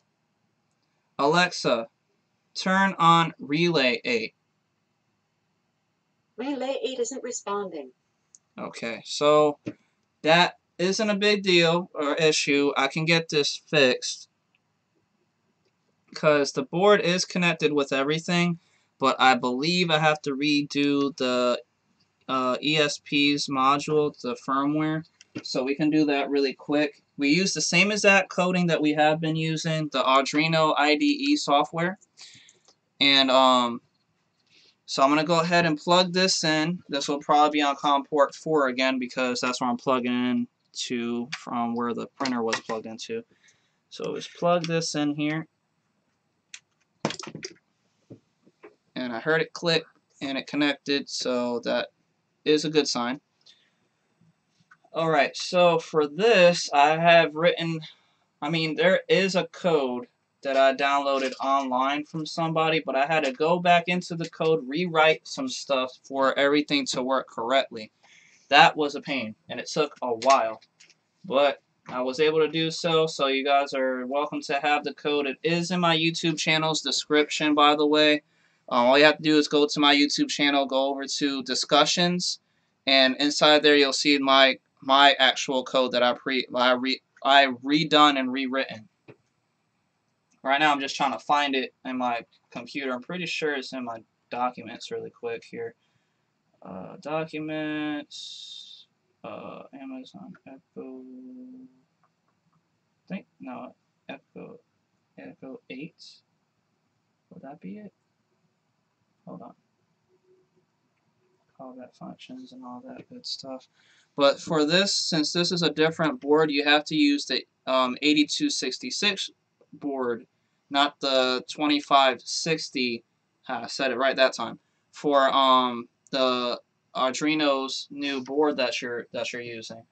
So let me see, on, off, back. Okay, so yeah, everything on here is set correctly already. And I believe I will still have to go in here and code, like still kind of tweak my code for everything to work properly. But still, we have to go ahead and change. So let me get you guys over to this view now. On YouTube, I'm changing out the code here so that you guys can see all this. So I'm just going to bring this down because I don't even really need it right now. So we can get into this live view here of what you guys are really looking at. Let me see what's going on. Come on. Not this, but this. Yeah, that I'm trying to get down. Okay, here we go.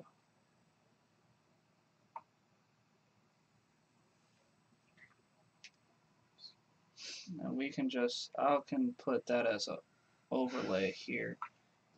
Or I can do screen capture. Either way, it doesn't matter. I'm just going to push that Canon T5i all the way down.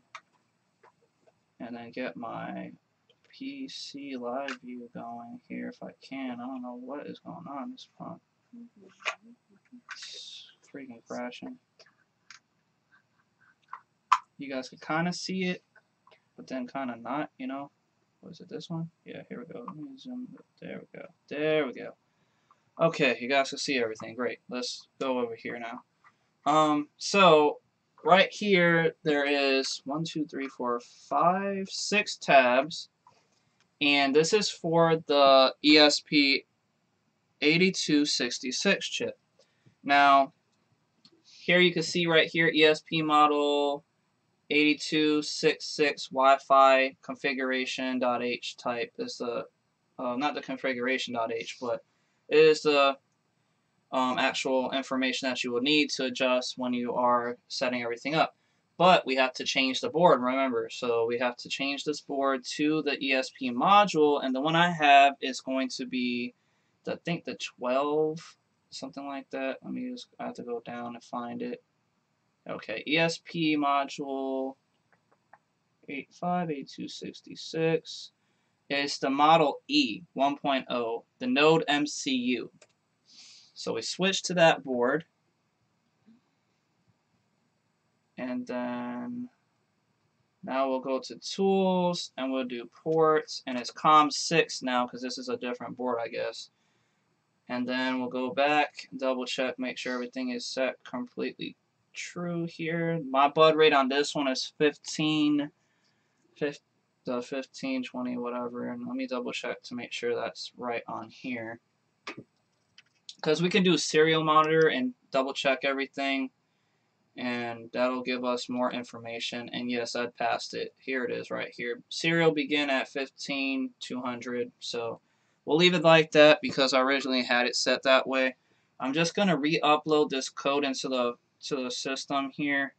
Since it's on there, let's just go ahead and do that really fast.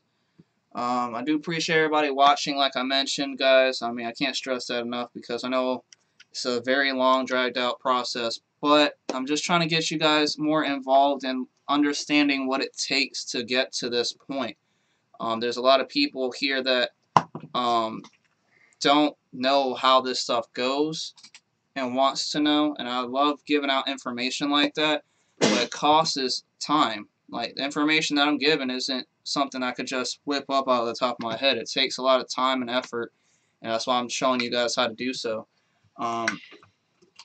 So right now I'm just waiting for this to upload here. I see that Cheyenne got off, and I don't blame her. It's probably getting kind of late for her there. Alright, so right now you see on the bottom it clicked, and right now it's uploading the information. It's at 32%. This one is different. I don't know why it does it this way, but I kind of like it because then it tells me where it's at for the upload process. And even on that, it does a little flashy blue light that lets it know it's uploading. And there it goes. And you heard it click a little bit. I don't know if you guys heard that or not, but I heard it click. So now we'll go ahead and do the, we'll go to Tools and go to Serial Monitor. This will let you know exactly what's going on COM port 6, which is the Node MCU there. And all we have to do is speak to the Amazon Echo. So, Alexa, turn on Relay 8. Relay 8 isn't responding. And I'm not sure why that is. That makes no sense. Maybe you're not connected correctly. Maybe I have to undo her and plug her back in.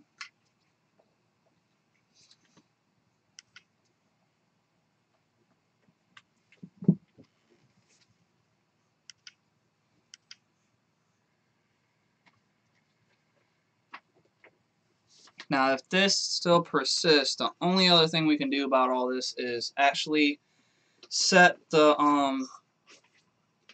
node back to reset, kind of. So basically, I'll have to tell her to locate all the devices and all this yada yada yada stuff going on. It just takes a while, but I can do it.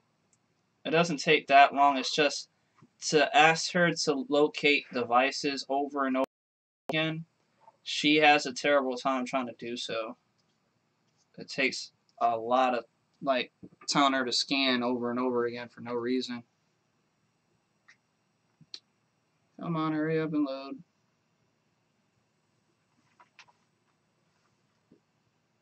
I'm just waiting, guys. This Amazon Echo is taking a minute to load here. Alexa, turn on Relay 8. Relay 8 isn't responding. See, that's the thing. Right there. Exactly what I'm talking about. Alright. Let's just see if we can get it to respond now. Wait.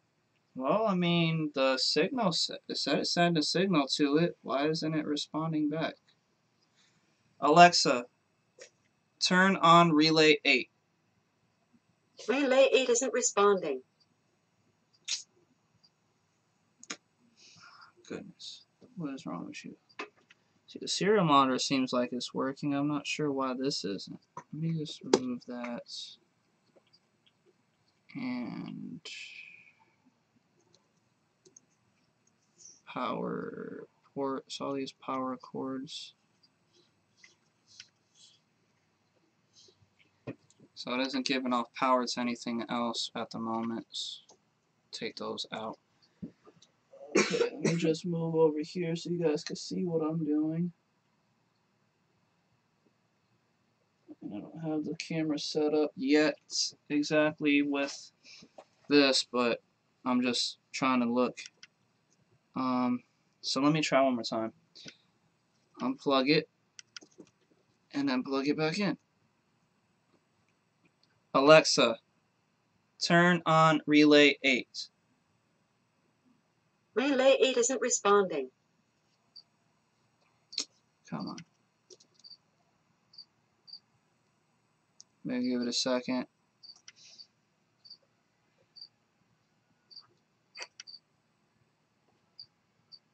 Alexa, turn on Relay 8. Relay 8 isn't responding. Okay. Let's see. So I could ask her to locate all my devices, which will be that I have to get off of Facebook because I have to use my phone to make sure that she's able to locate everything. Well, I could try right quick. Hold on. Alexa, locate my devices. Starting discovery. This will take up to 20 seconds. If you haven't already, please enable the smart home skill for your smart device from the Alexa app. You guys hear that, right? And then once she does start trying to locate something, the serial monitor will show it, like show that it's being discovered. I couldn't find any new smart home devices. If you have Philips Hue, press the button on the bridge and rerun discovery.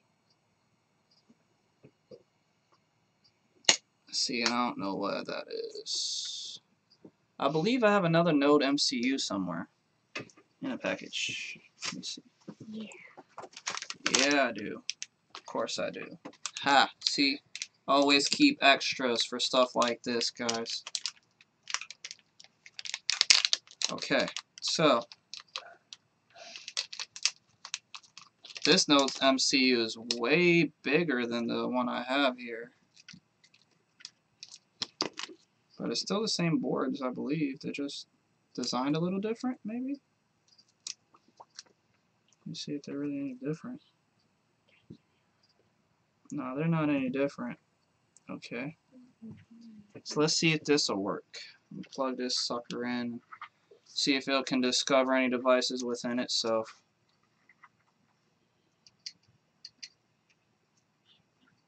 This is a brand new board, so it can't be anything wrong with it, right? So let's go ahead and see our tools again. Make sure we're on the same. See, now this one's a different COM. This is COM 4. The other one was COM 6. So you always got to double check whenever you're switching out motherboards and stuff. But it's the same type of board, I believe. It is the Node MCU. I'm thinking I could double check that too. Let me go to my eBay really quick, if you guys don't mind that really fast. I'm going to jump out of this one, and we're going down here. Node MCU, Node MCU, Node MCU. Where are you? Pretty sure that was a recent purchase, if I'm not mistaken. There we go. This one, development board. It is the Node MCU. It's just designed a little. It looks a little different than the one I have. Okay. ESP. Okay, this one is different. So you always gotta make sure you're reading everything. See the Arduino? When it's connected to family boards, select ESP12E. Now, mine is set for something else, I believe, if I'm not mistaken. And ESP, oh no, that's right, 12E, okay. I was right. That was my mistake. Okay, so that's good. Now we just upload. Bam. So now we're uploading, and if you guys are watching this on Facebook or wherever, I'm pretty sure there's a little light right here that'll flash in the corner. It'll be blue in just a second. If you're watching this on Facebook, I'm pretty sure maybe I'll see it on that side also. I'm not really sure. Let me double check that really quick. Yeah, okay, good. So we're waiting. Do you guys see? Yep, it's flashing a little blue light right there. It's kind of hard to make out. There you go. You guys seen that? I'm pretty sure you've seen that. Alright. And now it's at 100. So, now, we'll open up the serial monitor for this one instead. Tools, serial monitor. It's on COM 4. Alexa, turn on Relay 8. Relay 8 isn't responding. Alexa, locate my devices. Starting discovery. This will take up to 20 seconds. If you haven't already, please enable the smart home Aha, skill for your see, smart there it device from the goes. Alexa Now you app. see it on the serial monitor. That saying is waiting for a response, is doing what it needs to do. There you go. Now it's uploading. Then she'll say how many she has found. I found 6 new devices. She only Try found saying, 6. turn off Relay 4. She only found 6, and that's not good. She has 8. We have 8 relays that need to be discovered. So when something like this happens, you have to rerun the program. Alexa, locate my devices. Starting discovery. This will take up to 20 seconds. If you haven't already, please enable the smart home skill for your smart device from the Alexa app. Blah, blah, blah. Then she's going to locate it again. You'll see the COM serial port show all this information. It's locating it, trying to find a response, trying to get everything. I couldn't find any new smart home devices.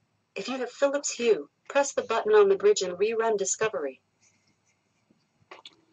I believe it's because of the fact that, let me see. Alexa, turn on Relay 1. Relay 1 isn't responding. It's because it's not plugged up, I believe. That could be the reason. Let me just double check this. So if this is the bottom port, it goes right here, if I'm not mistaken. Oh wait, was that the one? VN? Yeah, VN goes to this one right here, VCC. And then this power, pretty sure I put it on. Sorry guys, I'm just trying to set this up right real fast. Let me see. Where's the power for this? Ground. Okay, so this one is ground.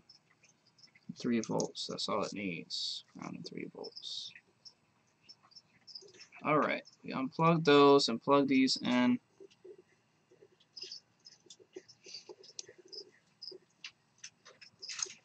Okay. And then we have digital 1 through 4, and then we skip to 5. Alright.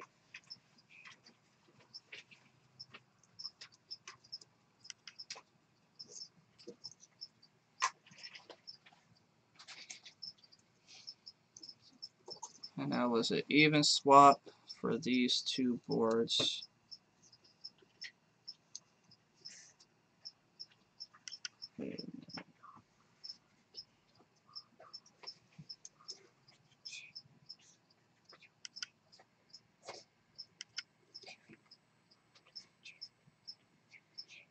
I don't know, I had to.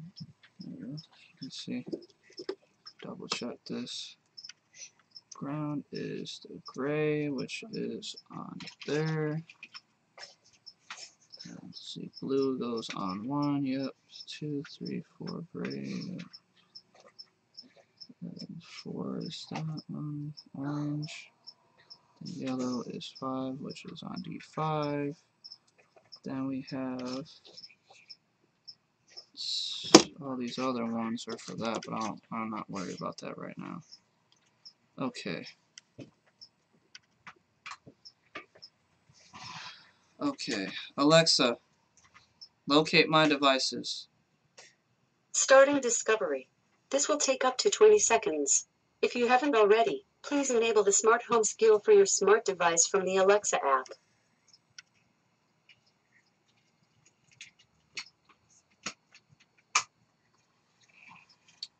Running codes. I hope it's working. I couldn't find any new smart home devices. If you have Philips Hue, press the button on the bridge and rerun Discovery. Could be just that all the other ones are conflicting with each other, guys. And I could have made them something else, but I'd rather just reset everything since I'm already having problems with it. So I'm going to have to do that, and I'm going to have to get back on here with you guys in a moment. Wait, I have another phone. Hold on. Let me get my other phone real quick.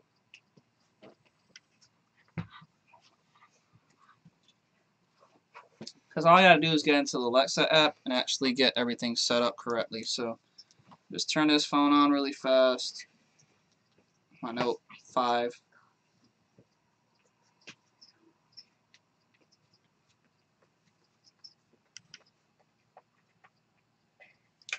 And for anybody that is still watching, I appreciate it, guys. I mean, I'm pretty sure there's nobody probably watching this right now. I'm gonna double check my YouTube. I'm still live, going like 3 hours strong. Well, I have one person still. Okay. Any comments? Not yet.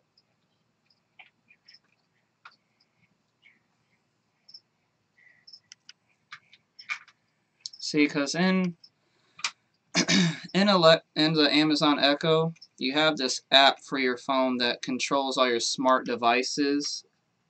And if you have more than what you're originally set for, because I think you're allowed up to 16 smart devices, so you have to go in there and change them.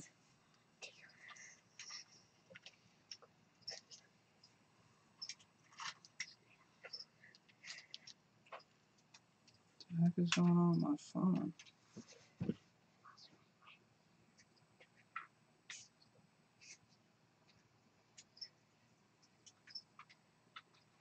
Oh man, something's wrong with this phone right now. I haven't turned it on in forever, man. Shouldn't be nothing wrong with this thing. It was my daily driver for a good minute. I just paid this phone off too.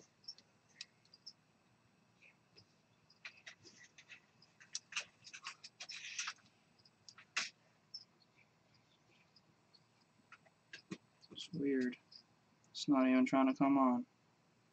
It's like all this stuff is stopping me from making this video, man. I don't understand.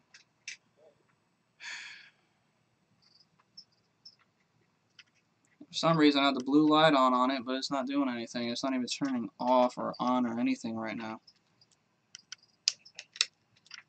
What the heck is going on with this stuff?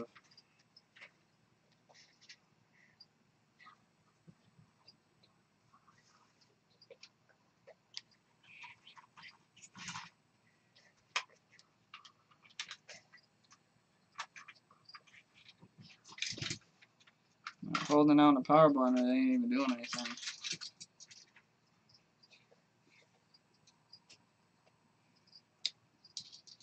Oh my goodness.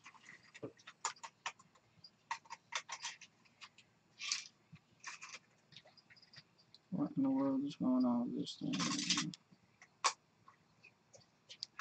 I guess I didn't do nothing to this phone.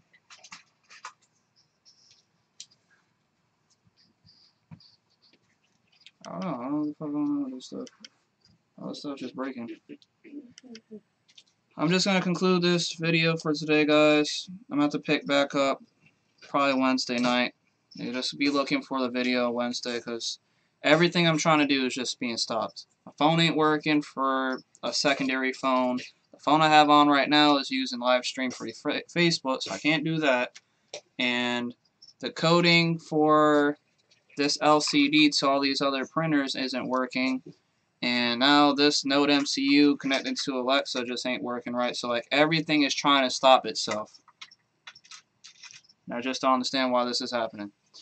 So, just another setback. Don't worry, guys. We'll pick this up Wednesday night. I appreciate everybody watching the live stream. And don't forget to subscribe, like, comment. I'm sorry that this happened, guys. We're just gonna another one of those glitchy problems. That's what happens when it comes to electronics. Not everything is set in stone for them. There's always a problem with them.